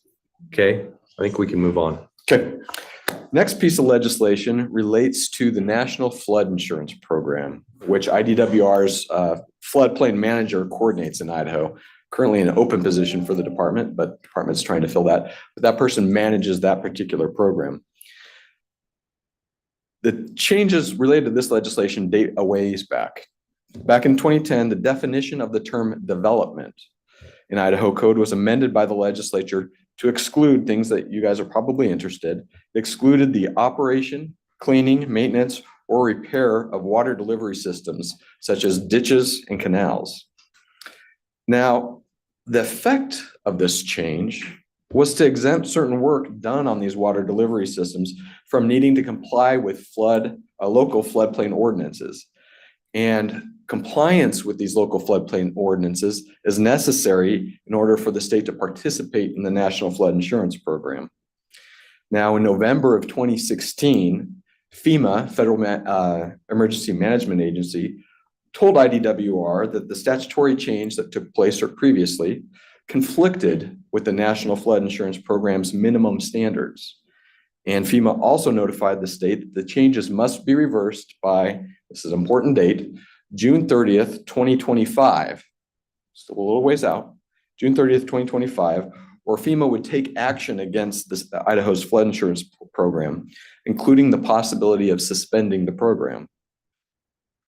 Now, as you might expect, that notice concerned a lot of individuals, and after receiving that notice, IDWR and Director Weaver started working with various water attorneys, the Idaho Water Users Association, and FEMA to address the concerns that the water users had with regards to the National Flood Insurance Program's permitting processes. And that concern was really what led to that statutory change in the first place back in 2010. Now, that group has come up with guidelines for when certain work needs a permit and when it does not. And that guidance has been out circulating since about, I think it was 2019 when Tim Luke here for the department started circulating that guidance to the local communities. Now, because we have the guidance, IDWR is hoping that soon we can modify that definition of development that was changed back in 2010 back to what it was previously. So FEMA doesn't end up taking action against the program. Now, IDWR is not quite ready yet to move forward with the legislation because IDWR is in the process of discussing with FEMA ways that we might be able to make that guidance more permanent.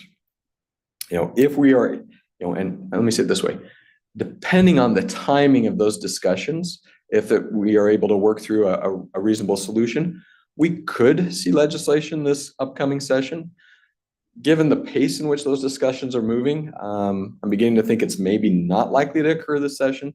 But again, remember, we have until 2025, back into 2025 to address this issue. So it's not critical that we address it immediately right now. But just in case that legislation did come up, I wanted to make you guys aware about that particular possibility. Any questions on that before I move forward? Questions? I think we're good. All right. Mr. Chairman, members, next piece of legislation I'd like to talk about relates to Idaho's domestic exception. That's found in Idaho Code 42-227. Now, as you know, this statute exempts domestic water users who are diverting less than 13,000 gallons per day and irrigate half acre or less of water from needing to come through and seek a water right for that water use. As many of you are aware, for years, there has been concern raised by some water users out on the Eastern Snake Plain that the domestic exception is unfair. By that, what I mean is that they point to that the groundwater districts are going out and undertaking lots of activities to reduce reliance upon the aquifer, but still others get a pass. The domestic water users get a pass for their impacts on the aquifer. This is especially sensitive where developers come in and put large developments in and drill individual domestic wells for all these homes in these large developments. Now, the Idaho Water Users Association has put together a domestic well exception work group to study this issue. So water users are broadly looking and examining this issue. This work group has come up with some I'm going to call them discussion drafts, possible legislative ideas that are beginning to circulate out there into the public. One change, for example, would be to preclude landowners and subdivisions from using the domestic exemption. Thus, if a developer comes in a subdivision, it incentivizes him to put in a community system to serve everybody instead of having individual wells. Of course, that then the developer would have to mitigate associated with that community drinking system if we're in a particular area in which mitigation is required. Another idea that is being proposed is to authorize the director to have the authority to basically cancel the domestic exception in areas where maybe there's a moratorium, a critical groundwater area or groundwater management area. So essentially to say the director has the authority to come in and say, okay, in those areas where we have demonstrated problems with water supply, we're going to say you have to come in and get a water right. You can't just go through the domestic exemption. Another idea that's being proposed, and this is where you guys come in, is the creation of some sort of mitigation option for developers. There have been discussions surrounding whether the board could have a role in facilitating mitigation by either developers paying a fee to the board for mitigation, and the board undertakes some mitigation activities, or the board possibly running a mitigation bank. Now, this part of the discussion is in the very early stages. I don't anticipate we will see this legislation this year, just given the progress it's making.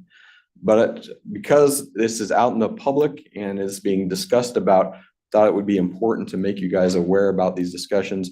The department and Brian and Chairman Raybould have been listening in on these conversations.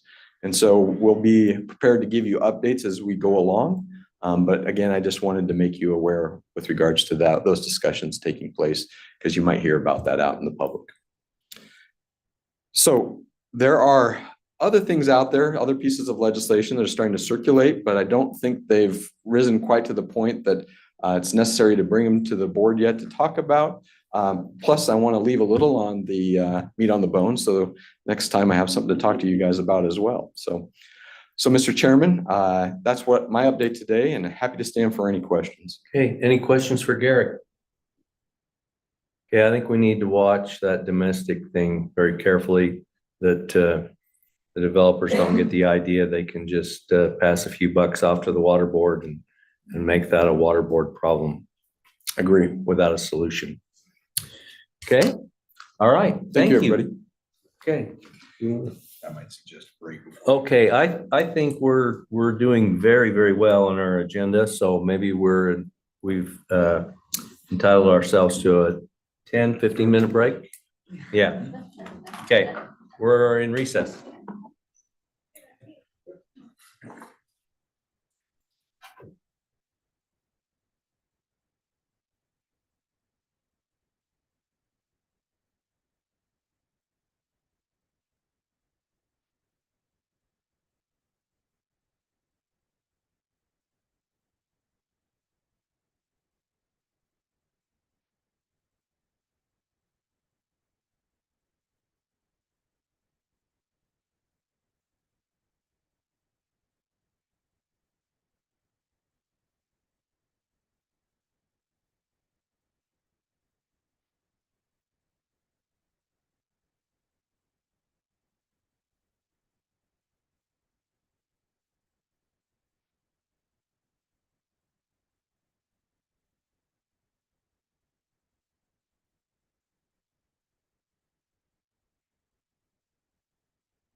But I know exactly what you're all trying to do here.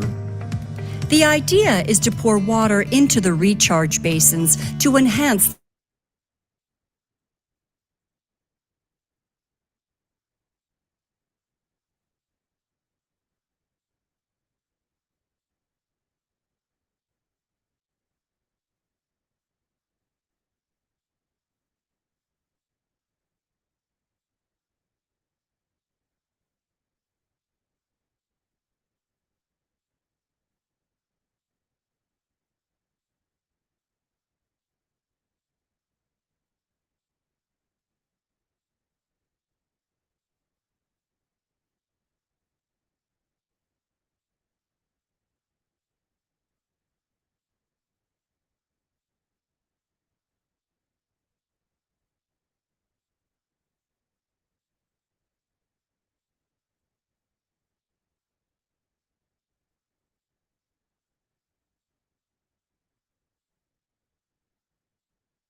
Yeah, it was. Okay, I think we're ready to reconvene. We have just about everybody in their chairs. Next on the agenda, we have a regional manager's update. Brian, we have All right. Nick Miller. Hello, welcome, Nick. thanks, Mr. Chairman. Yeah, Nick Miller, I'm the regional manager for Western Region here at IDWR, and I've come before you guys every couple of years, it seems like, but. Was I here last year? See, that's the trouble, so I lose sense of time. Yeah. Yeah, so I don't have a whole lot for you. My sense is that you guys are interested mostly in the 10,000-foot view of kind of what we're seeing and what the big issues are and kind of what the status is of your projects in our region. So I've kind of focused on summarizing those pretty quickly and then open it up for questions. But I have a tendency to ramble sometimes, so maybe I'll go off on a tangent and get up on my soapbox about something, who knows? We'll see. So I guess the one thing that I've kind of noticed in the past, I don't know, 6 months or a year is the applications for permit that have been coming into the department have been slowly decreasing. And particularly over the past, I don't know, 6 or 8 months, they've been precipitously dropping, which normally we see a little bit of a decline from, spring through fall. But this is kind of going off a cliff. And I don't know if that's indicative of changes in development in the valley, because most of our probably 70% of the applications that we get at Western are within Treasure Valley, Basin 63 and 65. So those have been kind of dropping off recently. Our well construction numbers are down a little bit from this time last year. Still right around, well, they're around 1,900 this year and they're around 2,000 last year at this point. So not terribly significant, but a little bit of a decline, but we're still up over a few years ago. Even our transfer filings at this point in the year are about half of what they typically are at this time of the year. So I'm not sure what all that means, but I'm personally thankful for that because we've had some staffing issues and things like that. And as a consequence, with those declining numbers of incoming things, we've also had a decrease in the number of protested applications, which has been nice. And I think some of that has to do with the passage of the statute requiring users to utilize surface water when it's available. A lot of our protests were from the irrigation districts and canal companies, and sometimes we still see those, but we're definitely now pursuing that even more strongly than we had before. But so the protests are down, the applications that are coming in are down, and that's kind of allowed us to pick up on some of the old and sort of stagnant applications that have been sitting around for a while that needed to be cleaned up. So that's been kind of a good thing. Let's see, I'm kind of speculating here, but I kind of feel like the decrease in applications is either because development is slowing or development is now happening within municipal boundaries more than without. So we just don't see the applications. Or it's possible that some of the developments are utilizing that 42-111 type exception that Garrick was talking about. We don't see applications for those because somebody will propose a subdivision with 40 lots and 40 individual wells and sewer, and that doesn't really come before the department. So. Dale, and Yes. then, you got surface water applications and well, the surface water out, do the well applications? The majority of what we see in terms of numbers of applications are groundwater applications. Yeah, supplemental groundwater, or multiple use domestic kinds of. Are they still tapping the same river for water, for surface water, people? Our surface water applications, yeah, we get some, well, we're starting to see more development in Basin 65. We really don't see a lot of surface water applications. Sometimes we see water from drains and things like that.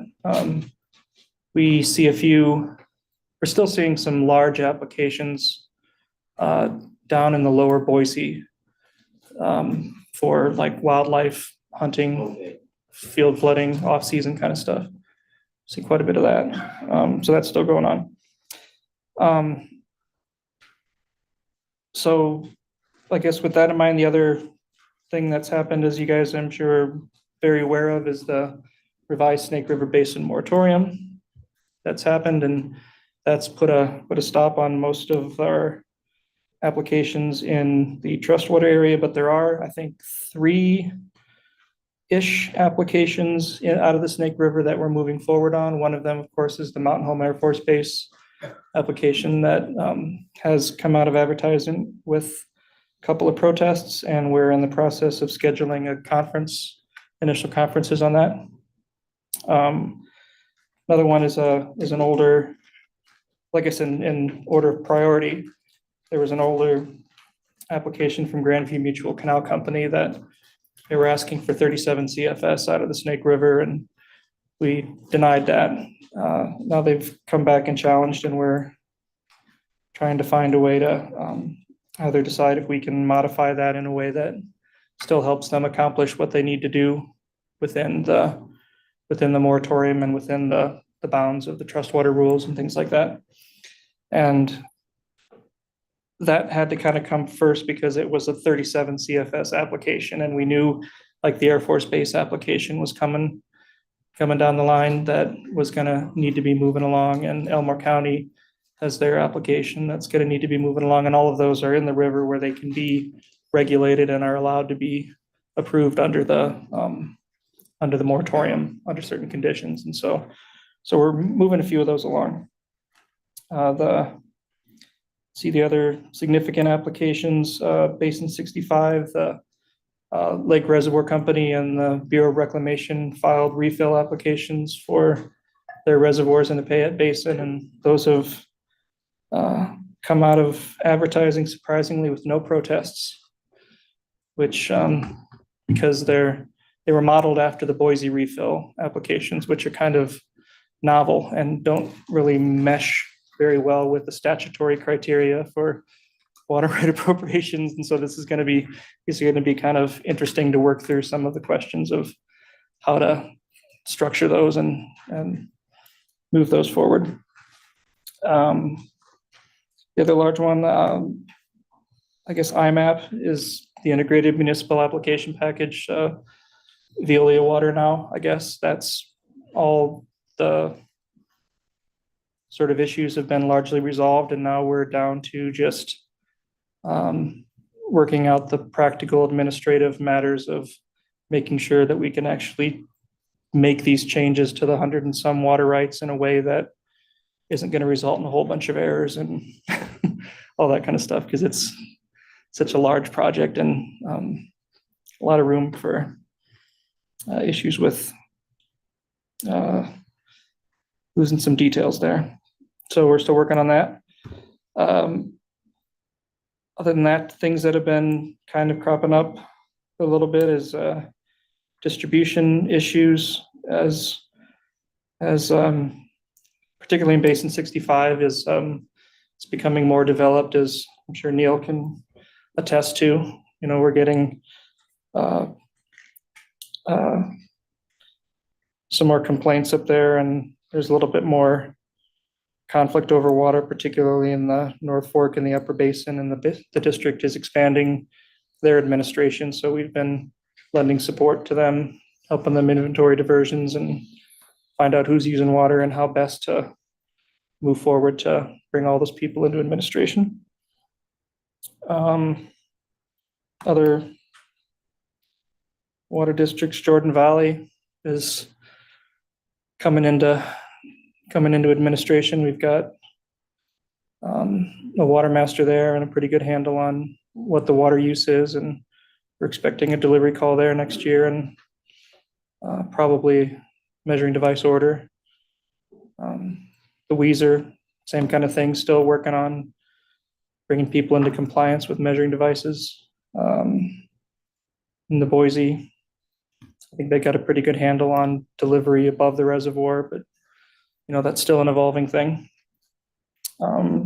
So the Anderson Ranch Dam raise, I think, is going to be interesting to see where that water goes, whether it's going to go into some component of mitigation for those people above the reservoir in some roundabout way. I don't know. Speaking of the Anderson Ranch Dam raise, that application is, we held an initial status conference on that with the protestants, and I've been in periodic contact with Ann Raybould about whether or not we need another one, or if they're going to continue to work with the protestants on their own. So we're moving along that at the pace that is appropriate from the applicant's perspective. So other than that, I hope I didn't blow over anything too fast, or hope it all made some sense and was helpful. Mr. Chairman, I have one question. Now, you cover the Lost Valley Reservoir up there at the. Yes, that's. So they need a permit for that to be completed?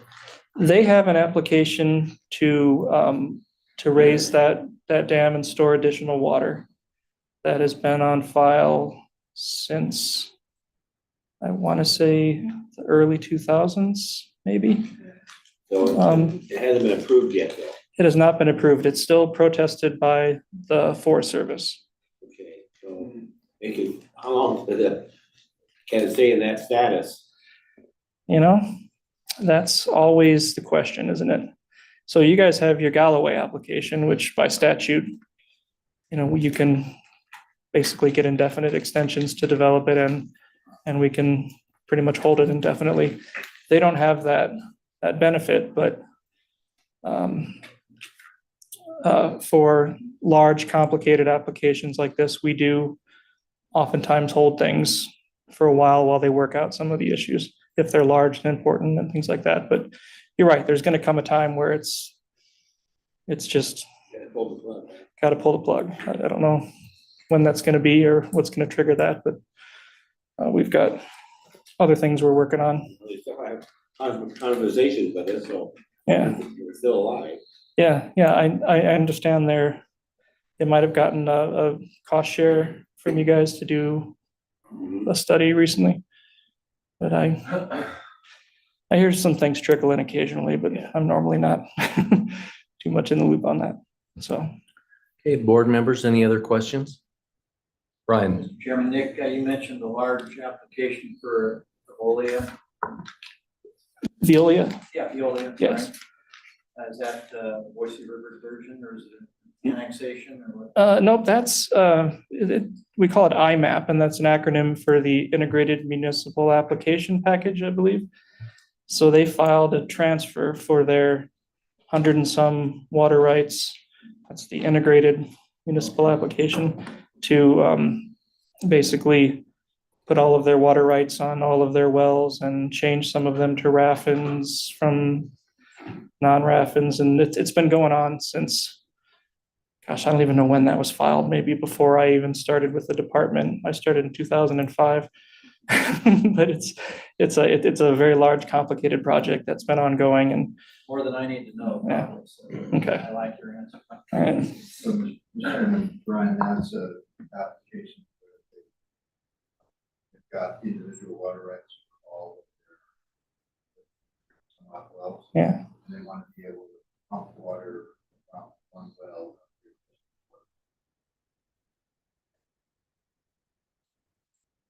Not supposed to change any of the total amount of water.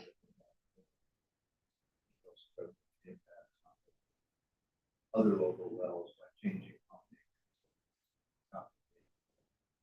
And there are protestants and all the protests.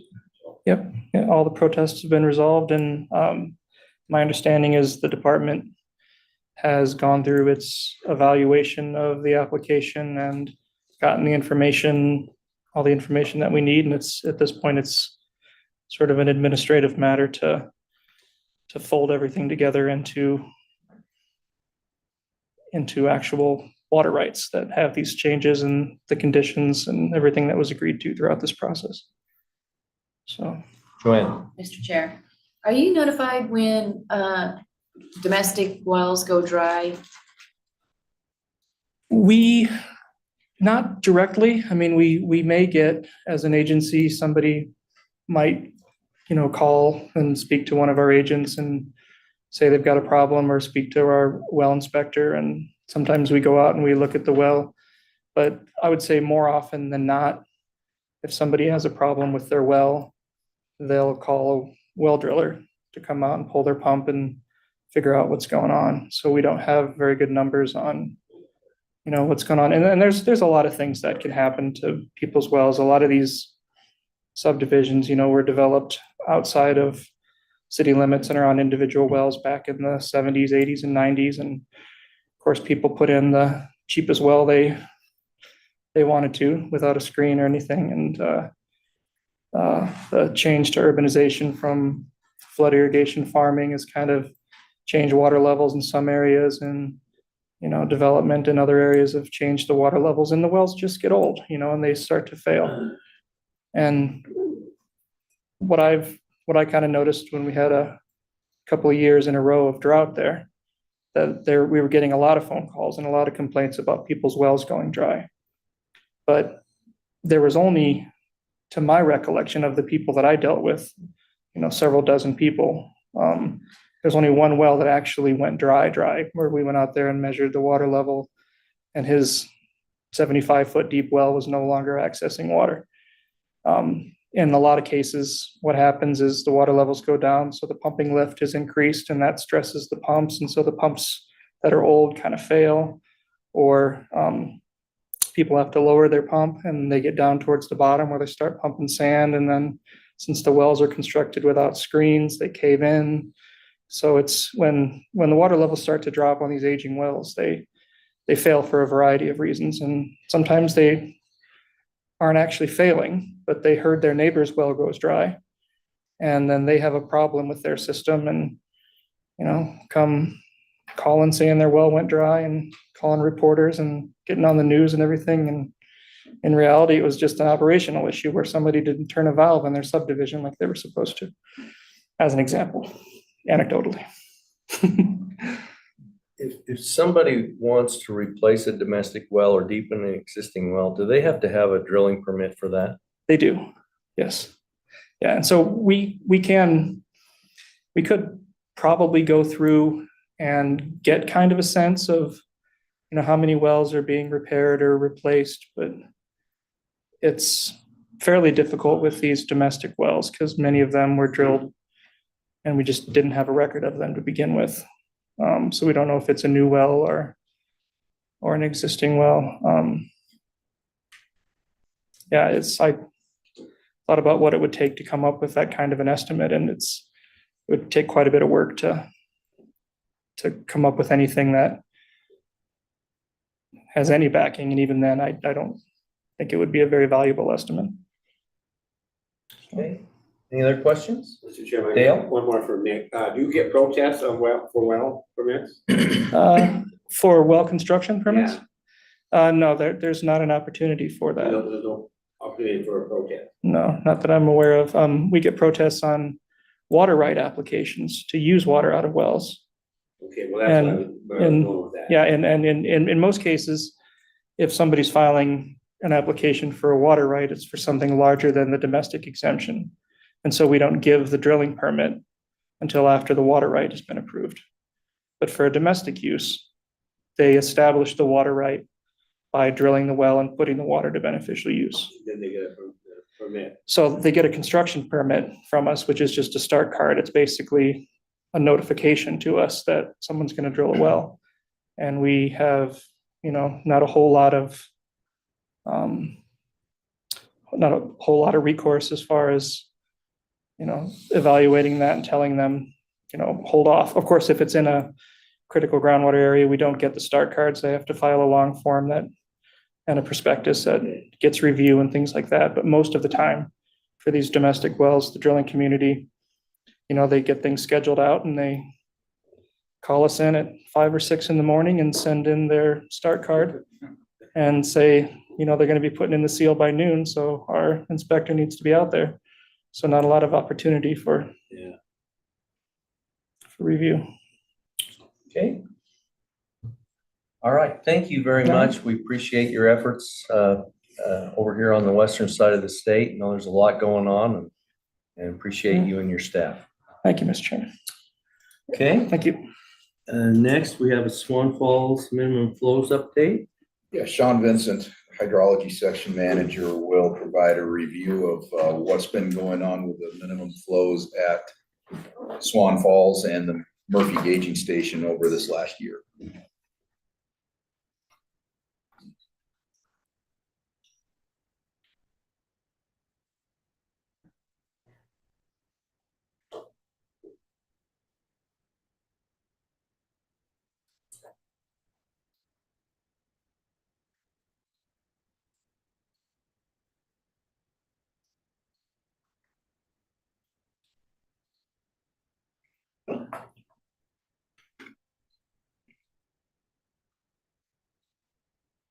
Okay. All right. Morning, Mr. Chairman, members of the board. Sean Vincent, I'm going to be pinch hitting today for Ethan Geisler, who, unlike myself, is a surface water hydrologist and an expert on all things Swan Falls, so you'll have to kind of bear with me. A little bit of background on what we call the adjusted average daily flow before we get into the chart for 2023. The origins of the AADF trace back to the 1984 agreement, which initiated the Snake River Basin adjudication, and that in turn established minimum stream flows at the point of compliance, which is the near Murphy gauge, 5,600 CFS during the non-irrigation season and 3,900 CFS during the irrigation season. I know you guys are heading down to the dam later this afternoon, or at least I was told that.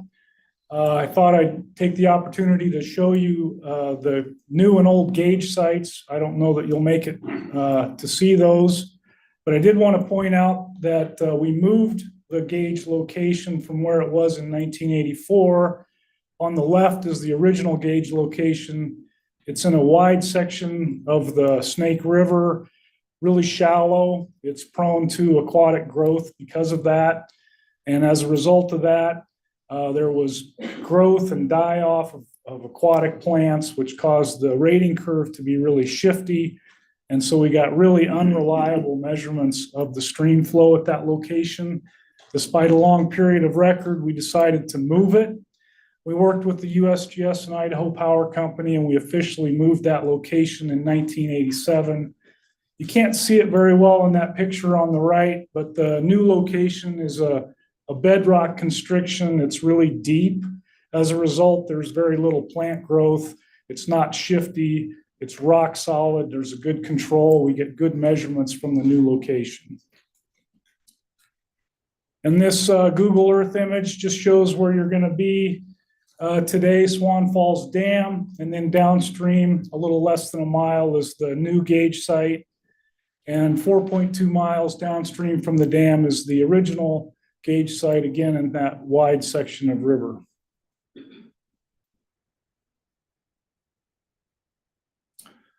Just a couple provisions that are relevant from the 84 agreement. It specifies that the average daily flow shall be based on actual flow conditions. Doesn't really say much beyond that other than to say or specify that fluctuations resulting from operation of company facilities, that's Idaho Power Company reservoirs, shall not be considered in the calculation of the minimum daily stream flows. Beyond that, it says nothing. The idea here is that it was recognized back when they drafted this agreement that when Idaho Power Company reservoirs take on storage or release water from storage, that would affect the flows measured at Murphy, and that needed to be accounted for.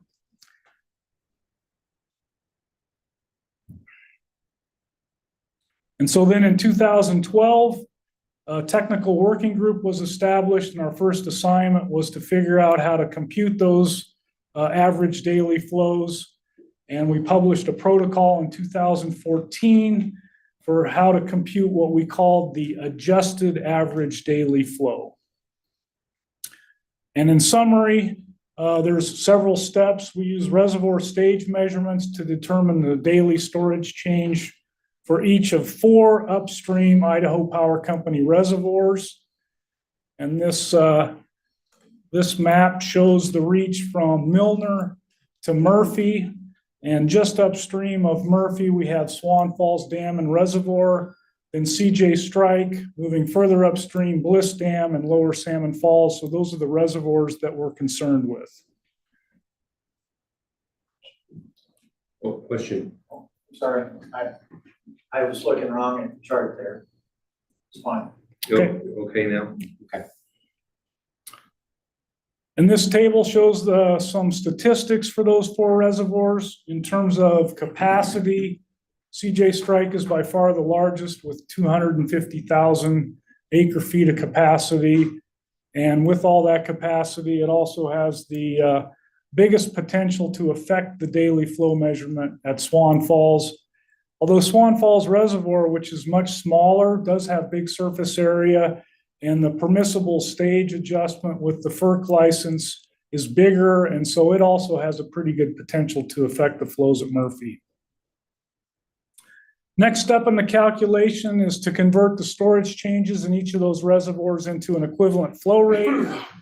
And then we have to lag the flow rates because there's a travel time from each of the reservoirs down to the Murphy gauge. Of course, Swan Falls Reservoir, it's a really short travel time. The other one's much longer. We also keep track of Idaho Power Company's owned and leased water that's released past Milner. That needs to be factored out. And then we compute the adjusted average daily flow by adding or subtracting as appropriate those 5 different flow adjustments, 4 for the reservoirs plus Idaho Power Company's water. Mr. Chairman. Dale. Sean, it sounds pretty complicated. What you're trying to accomplish, is it easy to maintain those minimum flows, or is it really a problem? Well, with Mr. Chairman, Mr. Van Stone, now that the protocol's been established, it's pretty, rote. We just do spreadsheet operations using the data that we get, which is real-time data. So it's not difficult to maintain this, if that's the question. Yeah. Yeah. Okay, thanks, Sean. And then the technical working group advocated that we use the 3-day average adjusted average daily flow in lieu of the daily value to kind of smooth out the perturbations that you see with the daily measurements. Okay, so with all that, and it's kind of bleached out here on this screen, but I want to draw your attention to the legend in the upper right. What's supposed to be peach colored is the minimum stream flow measure values, 5,600 during the non-irrigation season, dropping to 3,900 on April 1. The red line is daily values. Those are the minimums of record for the period 1981 to 2021.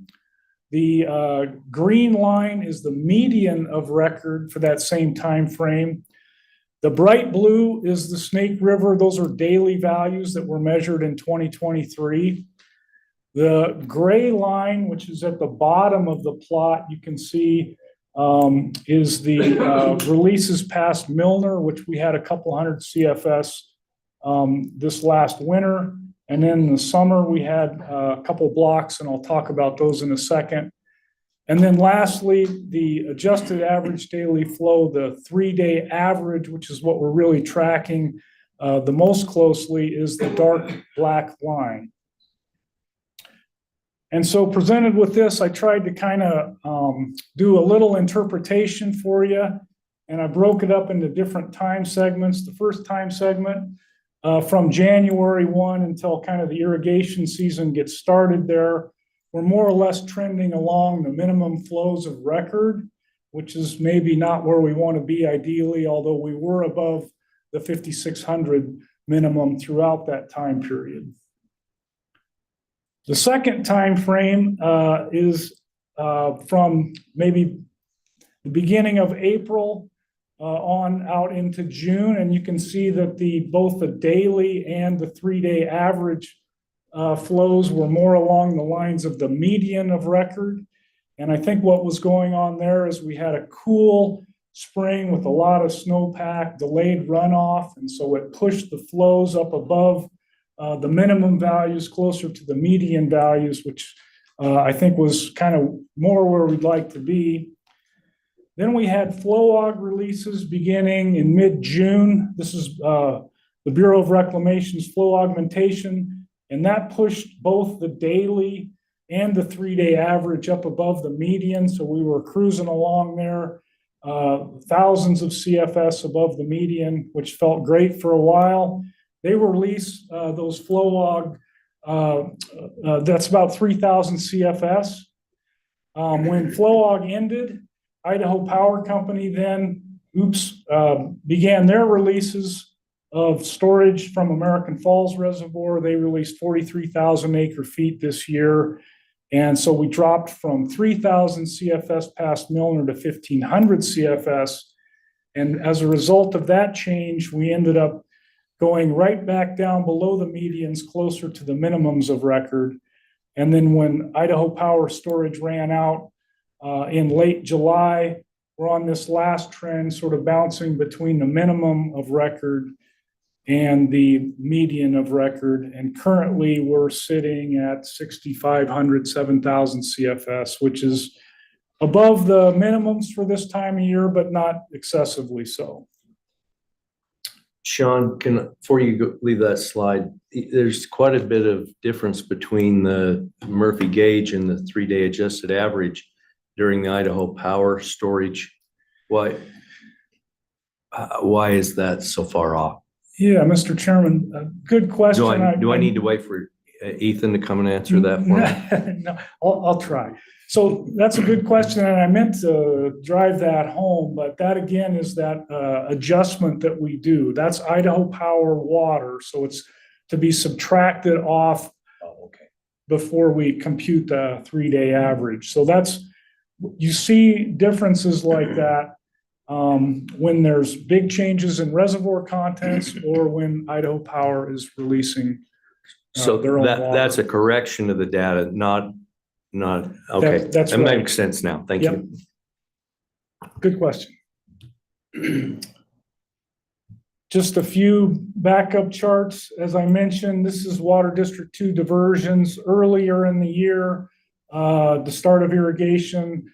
That black line, which is the 2023 value, is trending below the median for the period of record, which is the dashed line. And so that helped us to kind of drive up off of the minimum of record with regard to the 3-day average. And then the Malad River near Gooding, which is one of the main tributaries, kind of along the lines of the median until sometime in May. And then you can see it really picked up speed there, probably several thousand CFS above the median, which helped us again. The Bruno also with delayed runoff, good snowpack this year. And again, once the runoff started, it pushed us, over 1,000 CFS above the median. These are south side return flows, more or less in line with the historical pattern. Does kind of increase late in the year, which is typical. And lastly, the north side returns, which more or less in line with the normal pattern, although in September we saw some bigger returns than normal. Chairman, Sean? Yeah. The south side returns, does that include Salmon Falls Creek? Mr. Chairman, Mr. Olmstead, I'm not 100% sure. I'm not gonna answer that. So I know we do monitor all that as part of the same network, but I'm not sure how that's computed. Yes, it probably doesn't. Yeah, 100 CFS doesn't seem like it's, I think those are just the returns most likely. Deep Creek, Mud Creek, Rock Creek. Yeah, Rock Creek is one of the trips we track separately. Okay, any questions for Sean? I got Dale. one, Sean. This is kind of a simple question. How many dams downstream are they from Swan Fall? Knowing you got the Hells Canyon complex, are those, that's the next dams? Those are the next dams, yes. Okay. That's quite a stretch of water. Run. Yeah, so the three Hells Canyon dams Yeah. are, that's it for Idaho, yeah. Okay, anybody else? Just an observation from the chairman, had the diversions in Water District 02 been along median, it would have been white knuckle time maintaining the minimums there for a period of time, looks like to me, comparing the two graphs. So. Okay. Dean. Mr. Chairman. Looks like our greatest risk is sitting there at April 1 for breaching. Mr. Chairman, Mr. Stevenson, I would say we're always close to the minimum in that April 1 timeframe. We kind of have a mismatch between Water District 2's irrigation season, which begins middle of March, and the onset of the switch from 5,600 to 3,900, which occurs on April 1.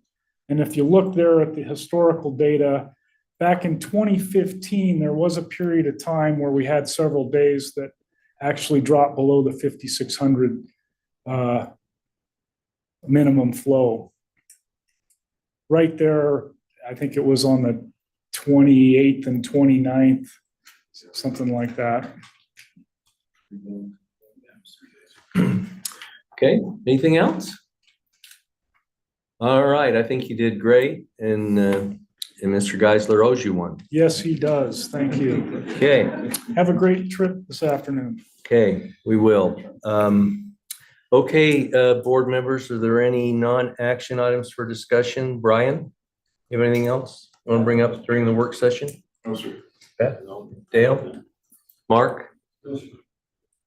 Al? Dean? Joanne? Mr. Chairman, before you adjourn, Steve Stubner has an item or two he'd like to share with the board. Oh, great.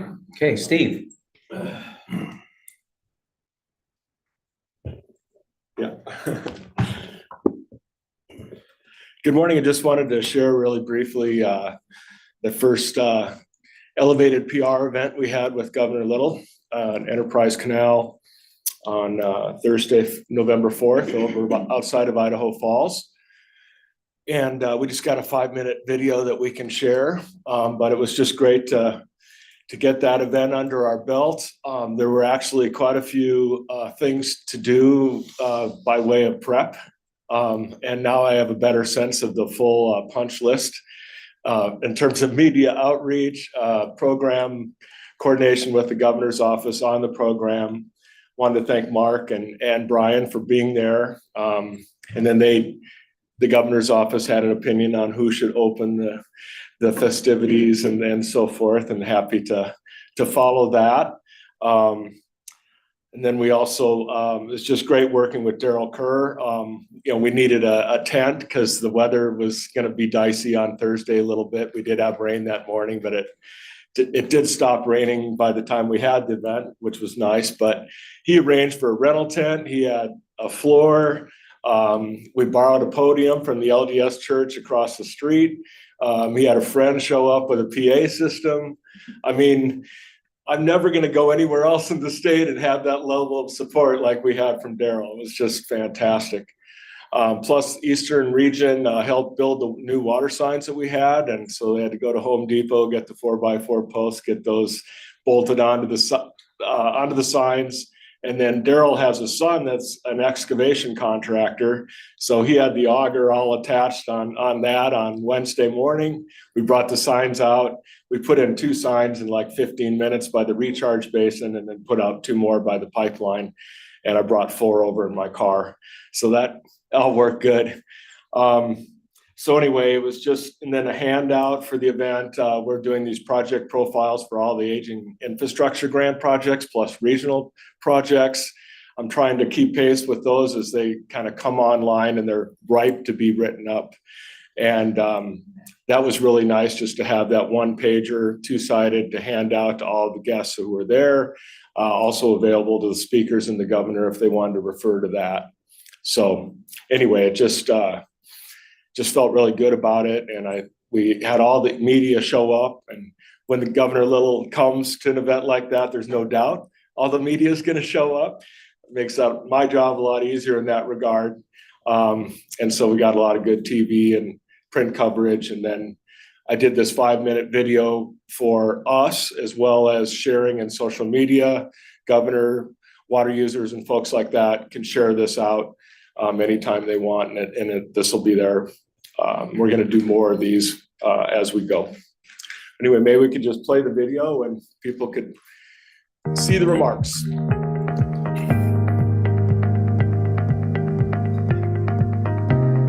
Enterprise Canal Company is building a new 1.6-mile pipeline to modernize its irrigation infrastructure.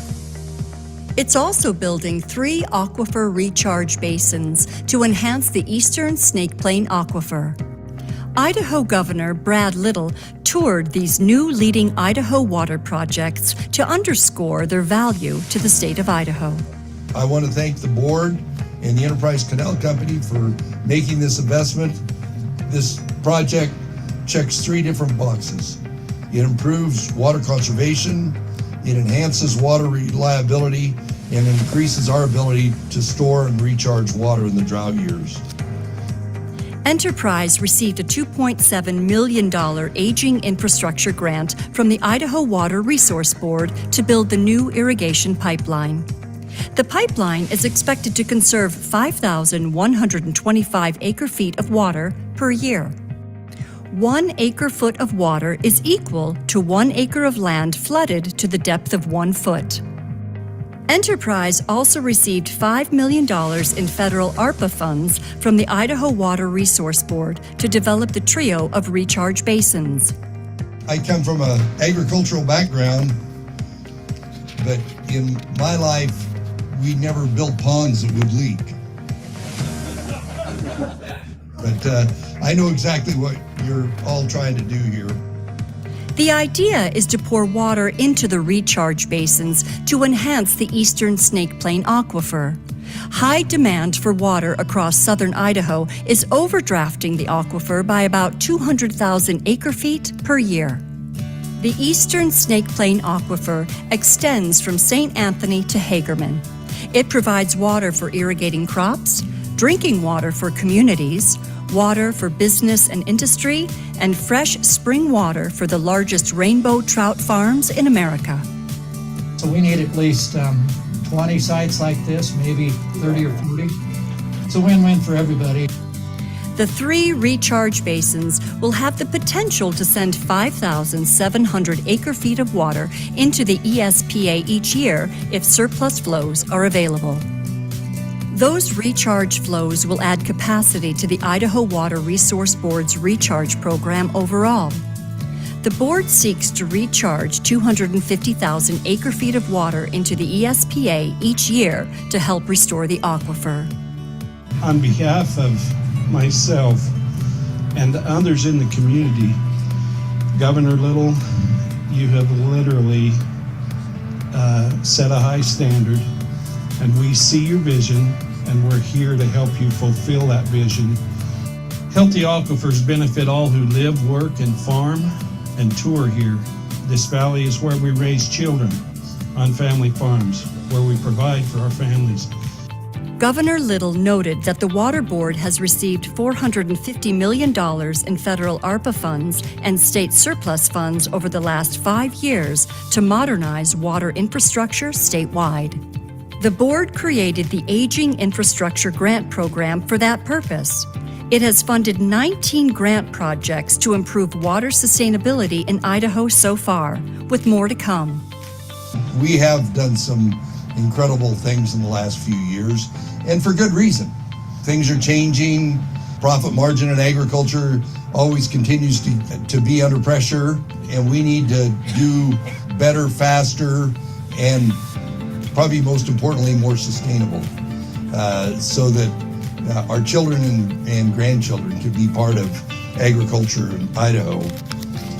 We will continue to dedicate more and more resources, but it's going to be a team effort. Everybody's going to have to put their shoulder to the wheel, move sustainability, move efficiency, move recharge forward into the future.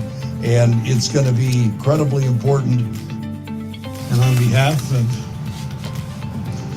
all the people that I know and represent, thank you for your support. Thank you for your participation. And thank you for all you've done. And Governor Little, I applaud the actions of those in the state office who've made this a reality.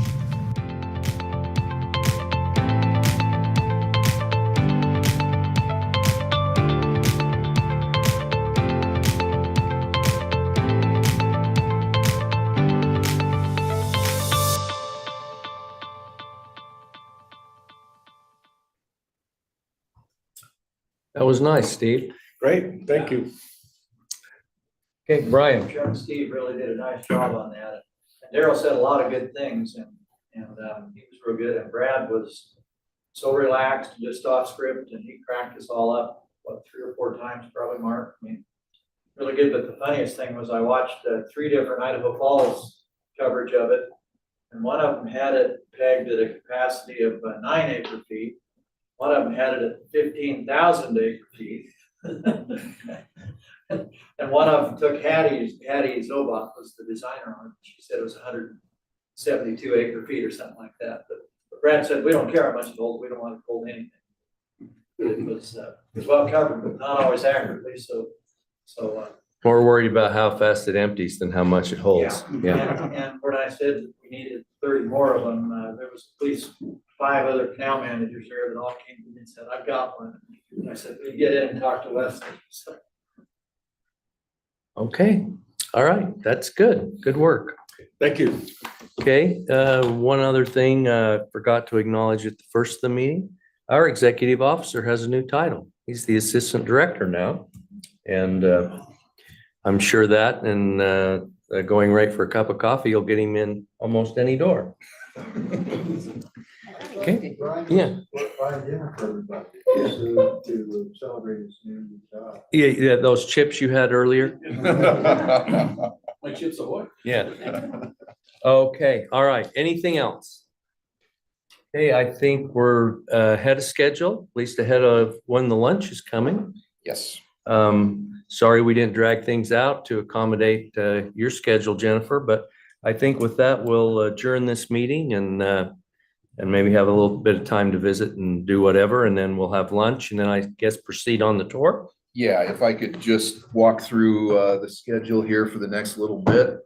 You have some free time until about 11:45. Lunch will show up at 11:45 and we'll be next door in the lunchroom. Then about 12:30, we would like to meet at the 6th floor lobby right out here by the elevators. And then we'll go downstairs and load up in the vans to head out to Swan Falls Dam. Plan to be at the dam about 1:30, give or take, depending on traffic to get out there. And then spend the afternoon there and be back here approximately 5 p.m. Okay. Sound like a full day. Yes, it is. Okay, we are adjourned. Thank you, one and all. Thanks for those who took the time to come and watch us in person and those online.